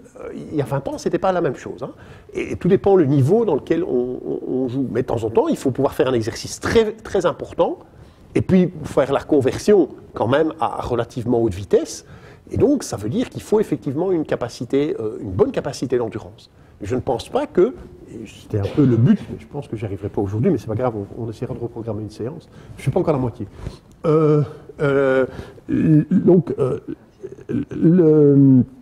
Donc, chez le joueur de foot, il y a moyen de travailler cette endurance par des exercices de haute intensité intermittents qui va vous permettre d'augmenter la VO2 max, qui vont vous permettre d'augmenter le débit cardiaque, mais qui va garder les qualités d'explosivité. Parce que si vous dites, mes joueurs de foot, je vais travailler l'endurance comme un marathonien en allant courir pendant 1h30 dans le bois, oui, il sera plus endurant, mais il sera plus lent aussi. Et donc ça, c'est pas le but du jeu. Hein. Ça, c'est pas le but. Hein. Et donc ça, mais c'est la même chose en athlétisme. Hein. Hein? De temps en temps, je vois des types comme ça, ils font du... Alors, ce qui ne veut pas dire qu'il ne faut jamais aller dans le bois. Hein. Moi, j'aime bien avec les sprinters d'aller dans le bois. Hein. Mais on ne court pas pendant 1 heure, quoi. On fait des travails de côte, on fait des travails explosifs avec des athlètes. On fait un entraînement, etc. Et c'est considéré comme des entraînements de fond.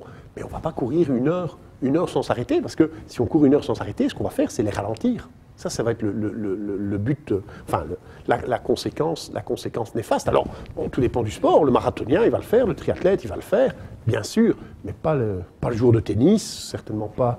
je cherche la dame, la joueuse de volley-ball, elle n'est peut-être plus là. En fait, ça, c'est pas le but du jeu. Hein. OK. Autre question, oui, comment est-ce qu'on fait? Parce qu'il est déjà midi. Moi, je veux bien... Mais je ne sais pas aller jusqu'au bout, hein, parce que mais oui, je sais rien faire après. Je vais jusqu'où je peux. Mais ce qu'on peut, c'est reprogrammer une séance. Hein.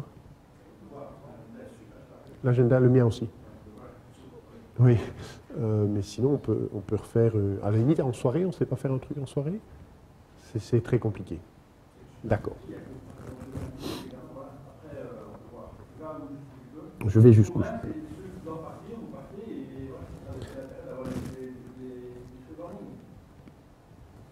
Bien. Oui. Oui. Ou alors on réduit ce qu'on voit dedans. Quoi. Oui, mais moi je préfère comme ça. Hein. Moi je préfère comme ça. Non, ce qu'on peut peut-être faire alors, parce que en fait tout est écrit dans le syllabus. Hein. Non, mais vous l'avez déjà lu.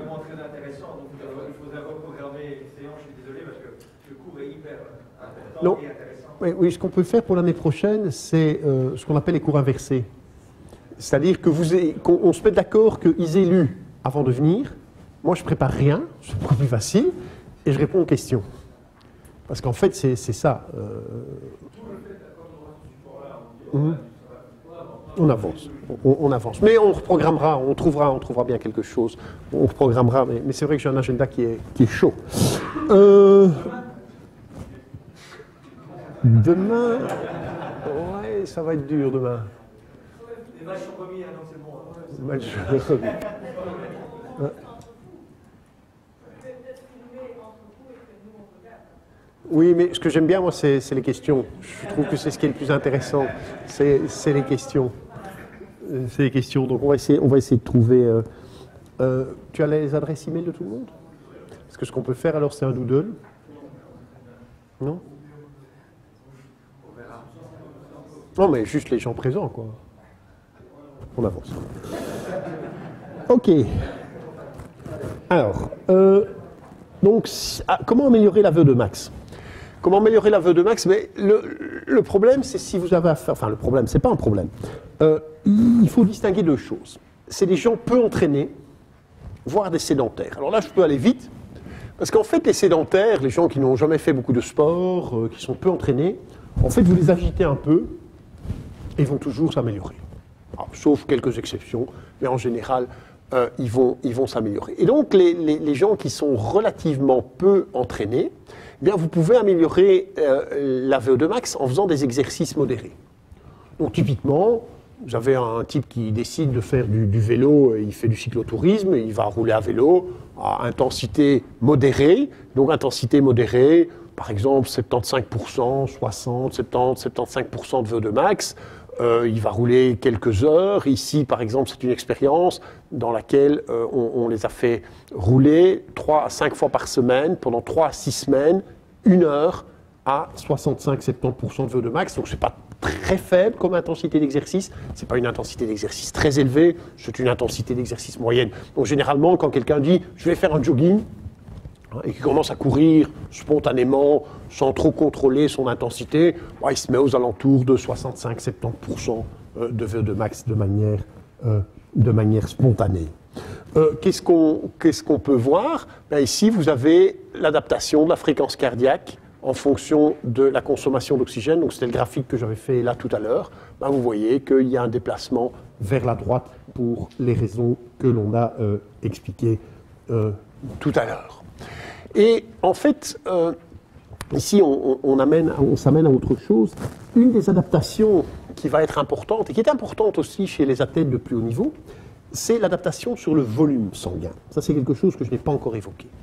Donc, le volume de sang va aussi être modifié. Donc, un athlète entraîné va avoir un volume sanguin qui est un volume qui est plus important. Et donc, c'est dû au fait que le volume plasmatique va augmenter. Donc, vous voyez, ici, c'est individuellement, donc c'est des gens qui ont été entraînés.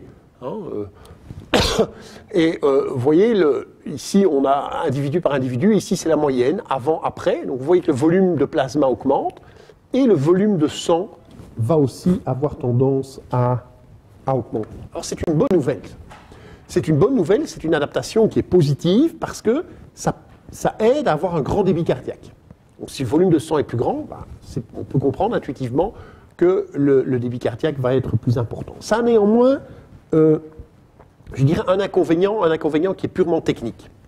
Rappelez-vous ce que je vous ai dit tout à l'heure, ce qu'on appelle l'hématocrite. L'hématocrite, c'est le volume d'érythrocytes, le volume de globules rouges, sur le volume de sang total. Si vous augmentez, donc ça veut dire que, comment on fait, désolé pour la caméra, comment on fait pour faire une hématocrite? Je pense que c'est plus simple de l'expliquer. Comment on fait pour faire une hématocrite? On prend un capillaire de sang, un tube de sang. Il me faut du rouge. On prend un tube de sang et du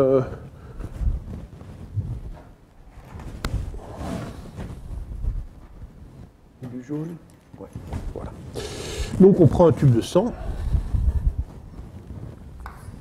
Et dans le sang, il y a des érythrocytes et du plasma, il y a aussi des cellules blanches, mais enfin ça a peu d'importance. Et puis en fait, on met un anticoagulant là-dedans, on fait une centrifugation, et après, ce qu'on va retrouver, c'est les érythrocytes ici, et le plasma là. Et donc ce qu'on fait tout simplement, c'est qu'on mesure le volume ici, et on mesure sur le volume total, et donc ce volume-là par rapport au volume total, c'est à peu près 45% chez un individu normal. Okay. Donc qu'est-ce qu'on cherche quand on fait des stages en altitude? C'est que le volume ici augmente. Ça, c'est ce qu'on cherche quand on fait des stages en altitude, c'est d'augmenter le volume érythrocytaire pour avoir un meilleur transport d'oxygène, et donc normalement l'hématocrite augmente. C'est ce qui se passe aussi chez les types qui se dopent à l'EPO. Hein. C'est ça. Alors, le problème de l'adaptation du volume plasmatique, c'est que ici, de temps en temps, chez les athlètes entraînés, le volume plasmatique va avoir tendance à augmenter. Et si le volume plasmatique augmente, eh bien, ça va avoir tendance à faire diminuer l'hématocrite Et de temps en temps, on a des athlètes qui ont des hématocrites qui sont chroniquement trop basses. Et on se dit, aïe, aïe, aïe, catastrophe. En fait, il n'y a aucune catastrophe du tout. Il n'y a absolument aucun souci. C'est tout simplement parce qu'ils ont un volume plasmatique qui est augmenté. Donc, il est normal d'avoir chez certains athlètes une hématocrite qui est trop basse. Le problème, c'est évidemment de pouvoir distinguer le volume érythrocytaire du volume plasmatique. Et ça, évidemment, c'est un peu technique. Donc, nous, au labo, on a une technique qui nous permet de mesurer, non pas l'hématocrite, mais ce qu'on mesure, c'est le volume érythrocytaire. Comme ça, on n'est pas biaisé par le volume plasmatique et on sait exactement si les athlètes ont un bon volume érythrocytaire ou pas. Mais de temps en temps, vous avez des athlètes, donc il ne faut pas paniquer a priori quand un athlète a une hématocrite qui est un peu trop basse. De temps en temps, on a des athlètes qui ont des hématocrites un peu trop basses, de manière chronique, et qui sont dus à un volume plasmatique qui est plus important. Et donc il est logique que chez les athlètes, normalement, c'est un peu plus bas que chez monsieur et madame tout le monde, parce que le volume est plus important. Et donc l'idéal, c'est d'avoir le volume érythrocytaire. Vous parlez de faire des stages en altitude. Oui. On voit des masques aussi Oui. Non. Oh, si, mais pas pour ça. Ce qui est con, parce que c'est pour ça qu'ils le vantent. Mais... Donc, stage en altitude, il y a un chapitre sur l'altitude ? Non. C'est moi, ok. Bon, l'hypoxie, nous, on aime bien, hein, les trucs hypoxiques, on aime beaucoup. Donc, pour augmenter le volume érythrocytaire, en fait, il faut de longues expositions. Donc ça veut dire qu'il faut amener les athlètes en altitude. Il n'y a quasiment pas d'autre solution, ou alors les mettre dans des environnements hypoxiques, ça existe. Par exemple, à la KUL, ils ont à la Bacala Academy, ils ont des appartements en hypoxie, et je trouve que la DEPS devrait aussi construire à Louvain-la-Neuve des appartements en hypoxie, je l'ai déjà dit, mais enfin, soit. Mais ça veut dire qu'il faut rester exposé au minimum 12 heures par jour, idéalement 16 heures par jour. Donc ça veut dire qu'il faut être dans un environnement hypoxique, et donc on peut aller en altitude. Alors il y a une autre stratégie qui est de faire des entraînements en hypoxie. Nous on fait ça. Donc nous on a une chambre hypoxique, mais les gens ne dorment pas, ils viennent faire leur entraînement, et puis ils sortent. Quel est l'intérêt de faire des entraînements en hypoxie ? Eh bien, c'est plutôt pour des gens qui doivent faire des exercices de haute intensité et de brève durée. Honnêtement, je trouve que pour les joueurs de foot, ça pourrait être intéressant. Le problème, c'est qu'il y a toute une équipe. Donc, c'est des gens qui font des entraînements. Donc, ce qu'on fait, c'est des entraînements de haute intensité et de brève durée. Alors, quel est le principe ? C'est qu'on raréfie l'approvisionnement en oxygène. On raréfie l'approvisionnement en oxygène, et donc le muscle va s'adapter en exprimant plus le métabolisme anaérobie. C'est un peu paradoxal. Donc on met des types en hypoxie, non pas pour transporter plus d'oxygène. Donc la stratégie de les mettre longtemps en hypoxie, stage d'altitude, c'est pour améliorer le transport en oxygène. La stratégie de dire on fait des entraînements en hypoxie, c'est de dire on fait en sorte que le muscle sente... Donc, je reprends. Longue durée, on met les athlètes en hypoxie, en altitude, donc ces transports d'oxygène, c'est ce qu'on appelle des adaptations hématologiques. Donc c'est des adaptations au niveau du transport d'oxygène, donc c'est des adaptations au niveau des globules rouges. Si on les met 1 heure en hypoxie, 3 fois par semaine, c'est typiquement ce qu'on fait quand on entraîne les athlètes en hypoxie, on ne va pas avoir d'effet là-dessus. On ne va pas avoir d'effet hématologique, ils ne vont pas transporter plus d'oxygène. Mais ils vont devenir plus performants dans un autre secteur, c'est qu'ils vont exprimer plus, c'est encore une histoire d'un facteur de transcription, ils vont exprimer plus des protéines qui sont des enzymes qui interviennent dans le métabolisme anaérobie. Et donc si on veut comprendre pourquoi ça réagit comme ça, tout simplement parce qu'on prive le muscle d'approvisionnement d'oxygène, et ce qu'il fait, il réagit en disant je développe plus le métabolisme anaérobie. Et donc typiquement, il y a des études qui ont été faites par exemple chez Grégoire Millet en Suisse, sur des exercices intermittents qui s'adaptent parfaitement aux joueurs de football. Hein. Ce genre de truc, ça aurait du sens tout à fait pour les joueurs de football. Je vais terminer, puis je viens chez vous. Ça a tout à fait du sens chez les joueurs de football. Mais le problème, c'est que les joueurs de football, ils sont nombreux. Donc nous, souvent, on travaille avec des gens individuellement. Donc c'est un peu compliqué de faire ça. Mais c'est faisable. Vous connaissez peut-être le grand centre à Aspetar, au Qatar, où ils ont les moyens. Là, ils ont en fait un tunnel hypoxique qui fait 60 mètres. Donc là, il y a moyen d'entraîner beaucoup de monde à la fois. Nous, on a une chambre très très bien, qui nous a déjà coûté très cher, enfin qui a coûté à la communauté, à l'ADEPS, très cher, qui nous ont gentiment donné, qui fait 37 mètres carrés, donc on ne sait pas mettre beaucoup de monde là-dedans, mais c'est déjà très bien. Les masques. Alors, les masques, en fait, ne vont pas induire d'hypoxie. À quoi ils vont servir, ces masques? Mais ce n'est pas idiot de travailler avec les masques, hein, les fameux masques, là. Ce qu'ils vont induire, justement, c'est ce dont monsieur parlait tout à l'heure, c'est qu'ils vont rendre la respiration plus difficile. Et donc, ils vont entraîner les muscles de la ventilation. Donc, quel est l'intérêt de travailler avec ces masques? C'est surtout d'entraîner les muscles de la ventilation beaucoup plus que... D'ailleurs, si vous avez regardé hein, les publicités qu'ils faisaient il y a 2-3 ans pour ces muscles-là, pour ces masques-là, et les publicités qu'ils font maintenant, c'est plus tout à fait les mêmes. Ils ont un peu changé parce qu'ils ont vu que ça ne marchait pas, leur truc. En fait, ça n'induit pas d'hypoxie, mais ça induit un travail supplémentaire au niveau des muscles de la respiration. Donc, ce n'est pas idiot de les utiliser. Encore une fois, je ne pense pas que chez les joueurs de foot, ce soit un facteur limite. Vous, c'est le foot, hein? Oui. Monsieur. Oui.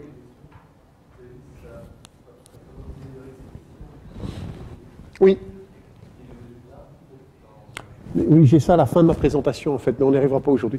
Donc, ça va en fait favoriser le métabolisme anaérobie. Donc, typiquement, par exemple, allez, je vais dire des coureurs de demi-fond. Hein, des coureurs de demi-fond, il leur faut une VO2 max quand même assez élevée et il leur faut une très très bonne capacité anaérobie. Donc, ils doivent pouvoir amener beaucoup d'ATP à partir du métabolisme anaérobie. Typiquement, c'est relativement utile. Honnêtement, chez le joueur de foot aussi, parce que le joueur de foot, à partir du moment où, allez, on part à la ligne médiane, il y a un mouvement qui se fait très très rapidement vers le rectangle. On perd la balle. Il y a une reconversion. Le métabolisme anaérobie, la glycolyse, c'est élevé. Hein. Et donc, si vous pouvez améliorer un peu ce métabolisme-là, vous allez évidemment avoir des gens qui sont... Et ça, typiquement, faire des exercices intermittents en hypoxie, c'est le genre d'exercice dans lesquels on a des effets.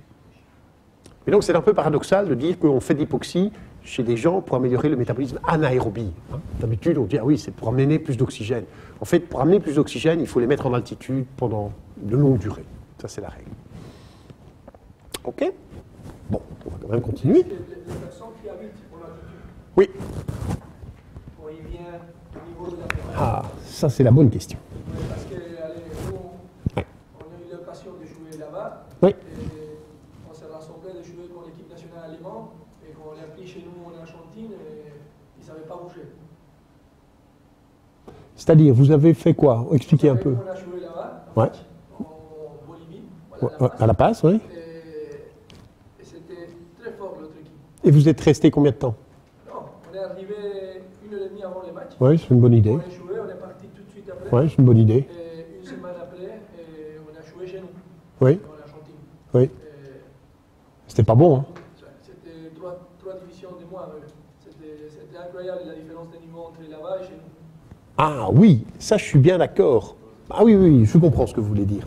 Donc, donc ça c'est tout le truc, mais c'est peut-être vous qui étiez bien meilleur. Hein? Oui, c'est clair. Ouais, ouais. Nous, on voyait les sauts trop vite là-bas. Ah oui, oui, bien sûr, bien sûr. Donc, on pourrait faire ça. Donc, si on doit faire une performance en altitude, la règle c'est il faut se préparer à cela. Et si on va se préparer à cela, il faut le faire à long terme. C'est-à-dire au moins 15 jours, et si c'est 3 semaines, c'est mieux. Bon, en foot, à part si vous avez un championnat du monde qui se fait en altitude, vous avez des préparations, alors ça, vous pouvez le faire. Ben, sinon, c'est pas faisable. Hein, c'est pas faisable. Alors, ce qu'il ne faut surtout pas faire, c'est arriver trop longtemps à l'avance, enfin, c'est-à-dire 1 jour, 2 jours à l'avance, parce que ça va encore être pire. En fait, ce qui se passe quand vous venez trop longtemps à l'avance, dans les premières adaptations que vous avez à l'altitude, c'est que, pour des raisons qui seraient un peu trop longues peut-être à expliquer, c'est que vous allez perdre votre capacité tampon. En fait, vous allez, au niveau urinaire, on va trouver toute une série de bicarbonates qui vont être excrétés, et ça, c'est parce que votre ventilation va augmenter. En fait, c'est un peu le système que j'ai expliqué tout à l'heure. c'est quand vous arrivez en altitude, vous allez augmenter votre ventilation pour prendre plus d'oxygène. Mais le fait d'augmenter votre ventilation, vous allez rejeter du CO2. Et si vous rejetez trop de CO2, bien vous allez augmenter le pH. C'est ce que je vous ai dit tout à l'heure, vous pouvez tous essayer, vous hyperventilez, le pH va augmenter. Et donc si vous augmentez le pH sanguin, le rein, son boulot c'est de réguler ça. Un de ses boulots c'est de réguler ça. Alors le rein il va sentir que le pH augmente, il va dire oh, je dois ramener ça à la valeur normale. Et donc pour le ramener à la valeur normale, ce qu'il va faire, c'est qu'il va vous faire uriner toute une série de substances qui finalement interviennent dans le pouvoir tampon. Et donc ce n'est pas une bonne idée. Donc, je dirais qu'on doit faire une perf en altitude, soit on amène les gars longtemps à l'avance et on leur laisse le temps de s'adapter, soit, comme je vous ai dit, c'est pour ça que je vous ai dit c'est une bonne idée d'arriver juste avant, je serais arrivé un peu plus. Je serais arrivé 4-5 heures à l'avance. Parce qu'en 4-5 heures, il y a quelques adaptations qui vont se mettre en place et vous n'aurez pas trop l'effet de la perte de substances alcalines. Mais par exemple, si vous arrivez 2 jours à l'avance, vous allez perdre des substances alcalines, donc vous allez surtout perdre dans votre capacité anaérobie, et ça ne va quasiment pas encore avoir d'effet sur le métabolisme aérobie, en tout cas à l'exercice. Au repos, oui, mais pas à l'exercice.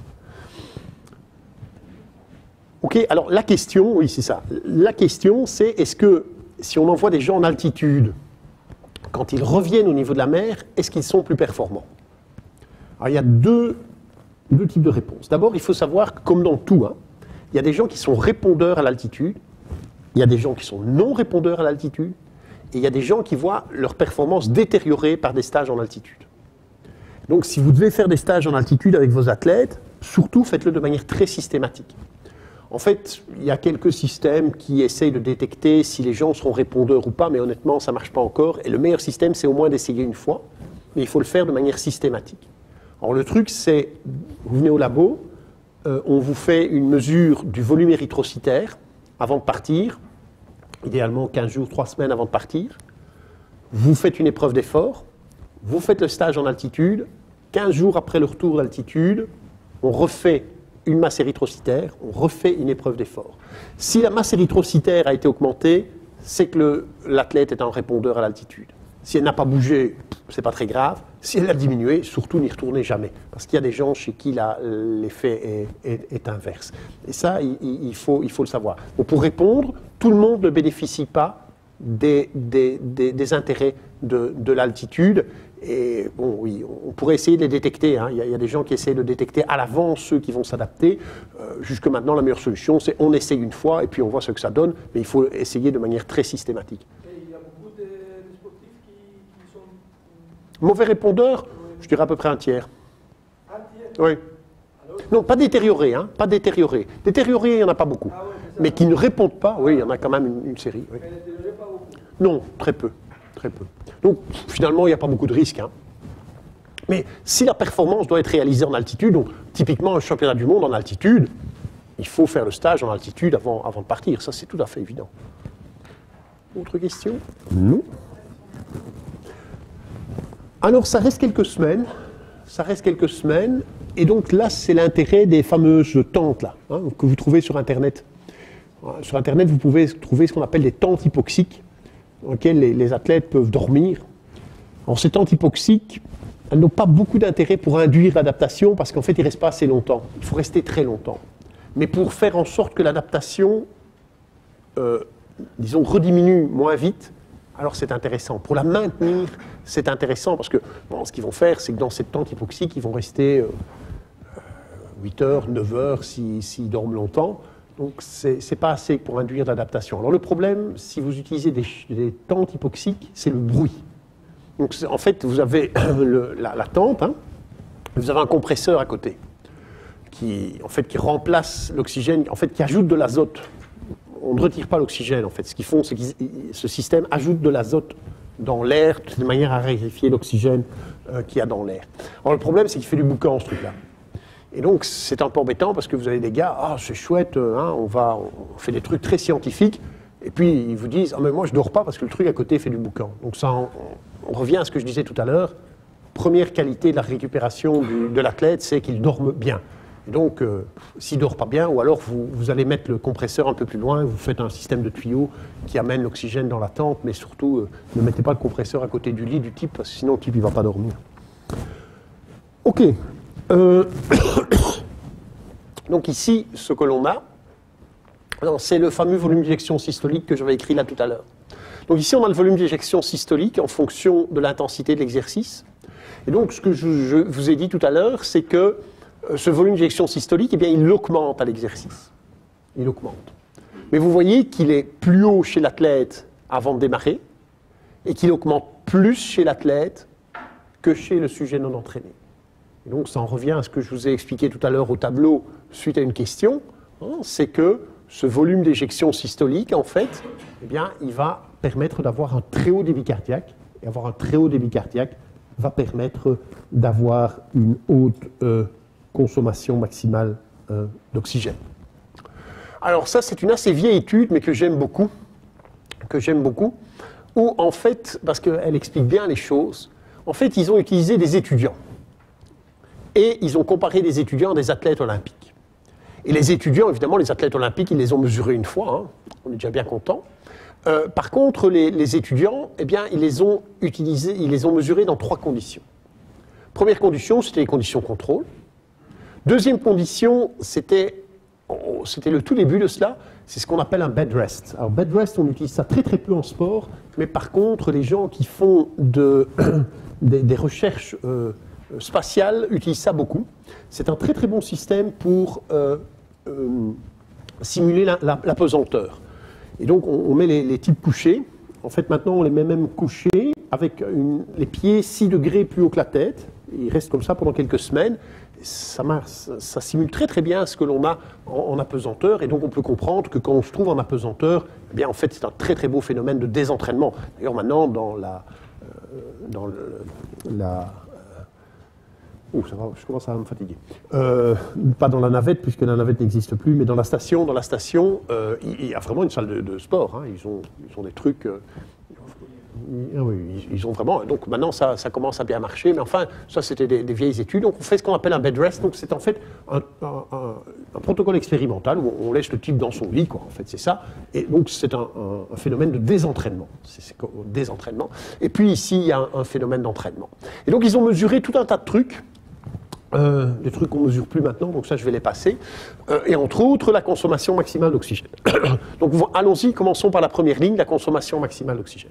Donc vous avez ici l'étudiant en contrôle, et vous avez ici l'athlète olympique d'endurance. Bon, c'est évidemment plus important, la consommation maximale d'oxygène est plus importante chez l'athlète que chez le sujet contrôle. Logique. Quand on désentraîne le sujet contrôle, la consommation maximale d'oxygène diminue. Logique. Lorsqu'on entraîne le sujet contrôle, la consommation d'oxygène augmente, logique. La question maintenant, c'est pourquoi? Qu'est-ce qui, dans toutes les phases là, que je vous ai expliquées, hein, débit cardiaque, volume d'éjection systolique, fréquence cardiaque, différence artério-veineuse, c'est-à-dire la capacité qu'on a à transporter, qu'est-ce qui va changer? C'est quoi qui va faire qu'on va changer? Première chose, là, elle est ici, elle est là quelque part, je l'ai vue en préparant. Voilà, la fréquence cardiaque. Est-ce que la fréquence cardiaque va bouger? Bien, regardez, fréquence cardiaque 192 chez le type contrôle. Quand on désentraîne, ça augmente même un tout petit peu, 197. Ça ne change pas vraiment quand on l'entraîne. Et très paradoxalement, l'athlète olympique, c'est plus bas. Donc ça, c'est même plutôt une mauvaise nouvelle. Hein. Ça, c'est un truc, c'est une vieille étude. Hein. Souvent, on ne faisait pas des entraînements d'assez haute intensité à cette époque-là. Mais donc, ce n'est pas la fréquence cardiaque qui peut expliquer les modifications de la consommation maximale d'oxygène. Donc, ce n'est pas la fréquence cardiaque maximale. La fréquence cardiaque maximale, elle est à peu près déterminée par votre âge, un peu par votre activité physique, mais ce n'est pas ça qui va changer. Deuxième chose, eh bien, c'est le fameux volume d'éjection systolique. Donc ce qu'on appelle en anglais le stroke volume. Vous voyez que ce stroke volume, ce volume d'éjection systolique, il est beaucoup plus important chez les athlètes olympiques que chez les sujets contrôle. Lorsque on met le sujet contrôle en alitement, il perd son volume d'éjection systolique, et si on l'entraîne, il gagne son volume d'éjection systolique. Donc, une manière, ce qui va déterminer l'augmentation de la consommation maximale d'oxygène, eh bien, le volume d'éjection systolique va y contribuer. Et donc, si on multiplie la fréquence cardiaque par le volume d'éjection systolique, on va trouver le débit cardiaque, qui est ici. Vous voyez, le débit cardiaque ici, maximal, 20 litres, 2 seaux de sang. Chez le contrôle, 3 sauts de 100 chez l'athlète olympique, et ça peut être encore plus haut chez les cyclistes ou les triathlètes. Si on le désentraîne, ça diminue. Si on l'entraîne, ça augmente un tout petit peu. Donc très clairement, ceci c'est quoi? C'est la fonction cardiaque. Donc c'est l'histoire de la pompe, c'est dans mon image ici, le débit cardiaque. C'est ça. Alors, qu'est-ce qui peut encore changer? La ventilation, par exemple. La ventilation, eh bien, vous voyez que chez mes étudiants, qu'on les désentraîne ou qu'on les réentraîne, ça ne va pas changer la face du monde. Par contre, chez l'athlète olympique, la ventilation est plus importante, et donc simplement parce que ces athlètes olympiques, ils ont l'habitude de faire des exercices de haute intensité, et leur muscle de la respiration est plus entraîné. Ceci, c'est la capacité de l'oxygène à transporter le sang. Donc je vous ai dit tout à l'heure, le sang véhicule à peu près la moitié, un cinquième de son volume en oxygène, à peu près, un cinquième. C'est ce qu'on retrouve ici, vous voyez, 21%, 20%, c'est à peu près ça, c'est un cinquième, donc c'est le pourcentage du volume, donc c'est le pourcentage d'oxygène, enfin, le volume d'oxygène transporté par rapport au volume de sang, une vingtaine de pourcents. Vous voyez que ça ne change pas vraiment quand on désentraîne ou qu'on réentraîne. C'est un tout petit peu plus élevé chez l'athlète entraîné. Donc ça veut dire quoi? Ça veut dire que la capacité à transporter, ici, ça peut être un tout petit peu modifié, mais pas énormément. Pas énormément. Comment peut-on la modifier? Par les stages d'altitude, si on a affaire à des sujets répondeurs, ou en dopant les types avec de l'EPO, mais ça, on ne peut pas faire. Mais ça, c'est ce qu'on va faire, c'est augmenter la capacité à transporter. Et donc le reste, ce sera quoi? Eh bien, le reste, ce sera la capacité musculaire, le muscle qui va avoir tendance à augmenter. Oui, je vais juste terminer cette partie-ci parce que je sens que ma concentration est en train de partir. Donc ça, c'était chez le sédentaire. Donc chez le sédentaire, en fait, vous faites des exercices de longue durée, de relativement faible intensité ou chez les gens peu entraînés, vous allez augmenter la consommation maximale d'oxygène. Je dirais que chez les gens sédentaires, vous les agitez un peu, ils vont toujours s'entraîner. Ce n'est pas vrai chez l'athlète déjà entraîné. En fait, chez l'athlète déjà entraîné, eh bien, pour encore augmenter la consommation maximale d'oxygène, vous n'aurez pas le choix que de faire des entraînements par intervalle. Ce n'est pas possible de faire autrement. Donc, si on veut améliorer la VO2 max chez un athlète qui est déjà entraîné, eh bien, ce que l'on doit faire, c'est des entraînements de haute intensité.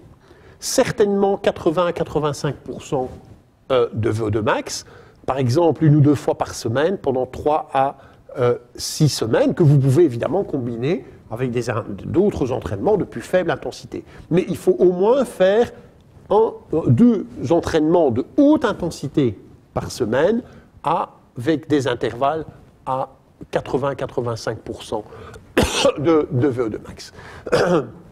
C'est ce qui a été fait ici.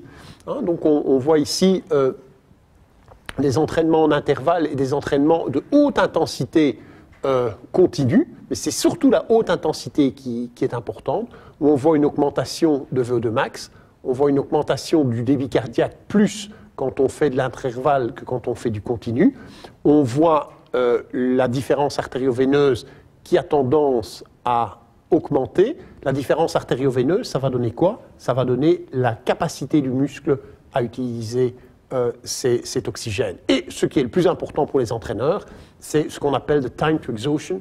Donc c'est typiquement des tests qu'on fait. On met le sujet à une certaine intensité, on lui demande de maintenir cette intensité très, très longtemps. Et donc vous voyez qu'à ce moment-là, eh bien, on a un effet qui est supérieur des entraînements en intervalle.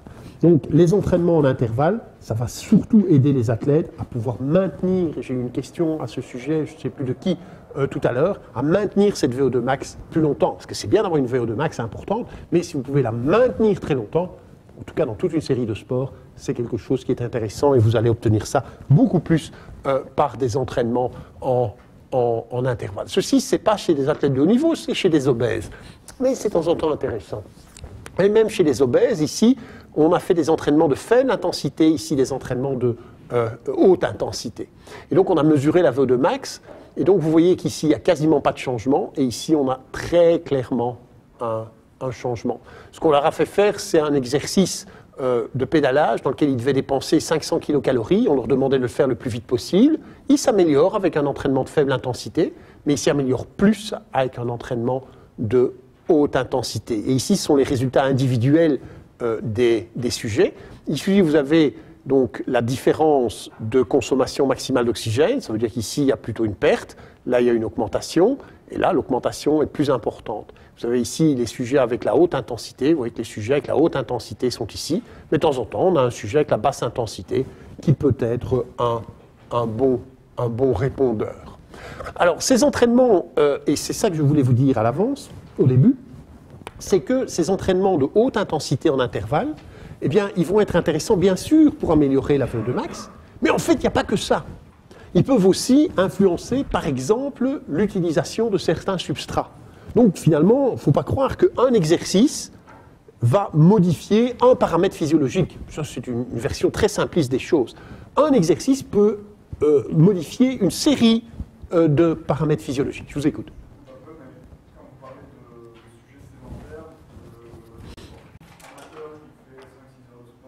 Non, ça c'est déjà plus entraîné.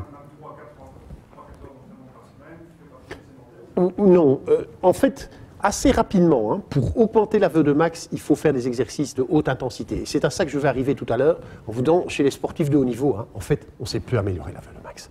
Quand on a affaire à des cyclistes pro, et donc ça c'est peut-être un message aussi pour les écoles de foot. Les écoles de foot. Je sors un peu de mon truc, mais c'est pas grave. Pour les écoles de foot, ça c'est vraiment très important, c'est qu'au moment où vos joueurs de foot sortent des écoles de foot et passent dans le milieu professionnel, oubliez, enfin encore un peu, mais ils n'ont plus le temps. Ils n'ont plus le temps, ils jouent tout le temps.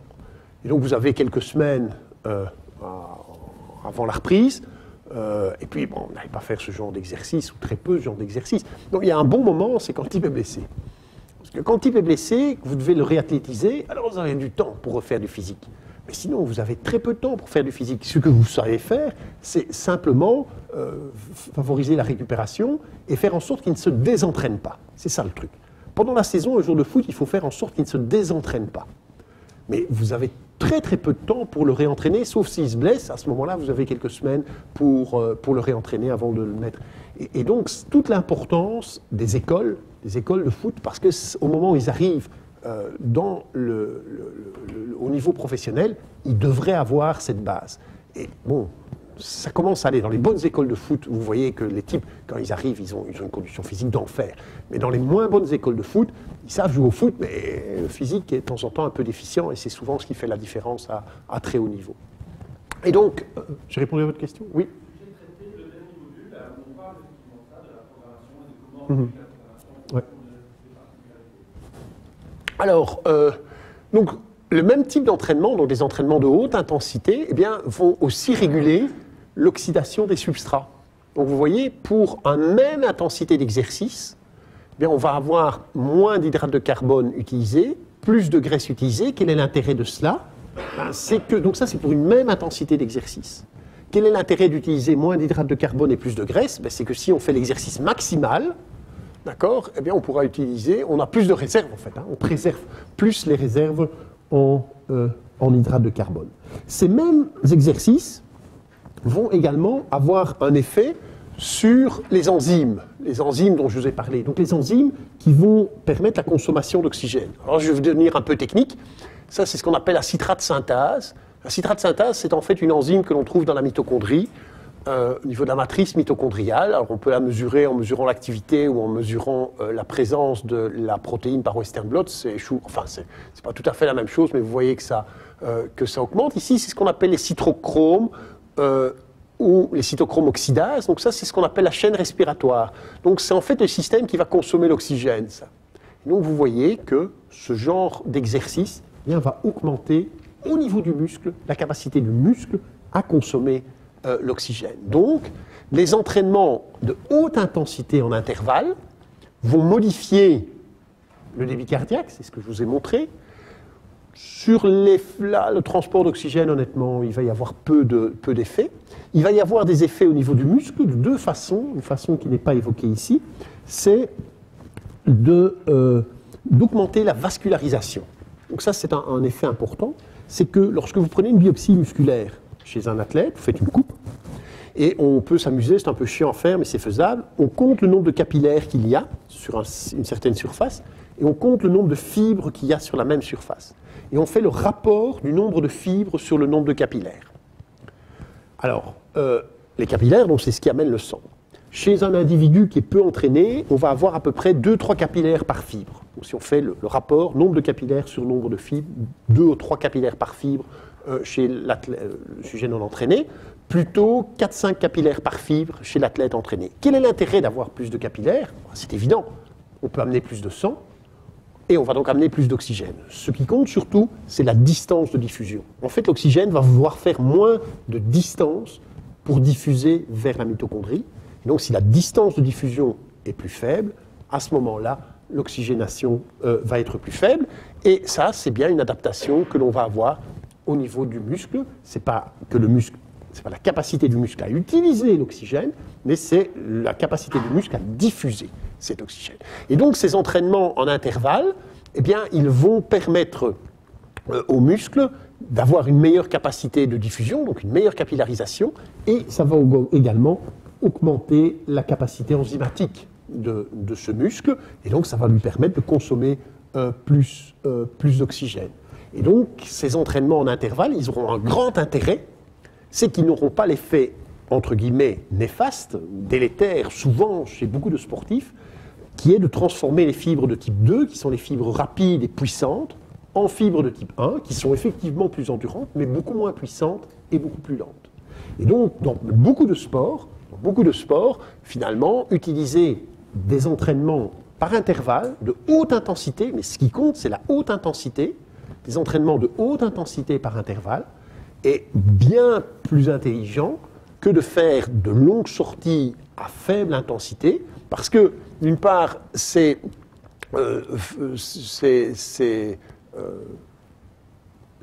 entraînements à faible intensité chez des athlètes déjà très entraînés, ça va plus augmenter la VO2 max, d'accord? Et ça va transformer les fibres en fibres lentes. Alors, de temps en temps, c'est intéressant d'avoir des fibres lentes, hein. Si je fais de l'ultra-trail, je ne raconte pas la même chose, hein. Les types qui font de l'ultra-trail, c'est très intéressant d'avoir des fibres lentes. D'accord, mais pas, bon, comme on a beaucoup de footballeurs ici, pour faire du football, ce n'est pas très très intéressant. Donc l'amélioration chez les sportifs de très haut niveau, honnêtement, c'est encore très très difficile d'améliorer la VO2 max. Donc vous avez des gens très bien, de très haut niveau, la VO2 max, c'est plus ça qui va s'améliorer. Mais par contre, faire ces entraînements de haute intensité, ça reste toujours intéressant. Je pourrais vous parler une prochaine fois de la capacité tampon, de l'économie de déplacement, et je devais normalement vous parler maintenant du seuil lactique. Mais je pense que je vais arrêter là parce que je sens ma concentration qui est en train de partir. Voilà, je vous remercie. On essaiera de reprogrammer quelque chose, je ne sais pas quand, pour faire la deuxième moitié.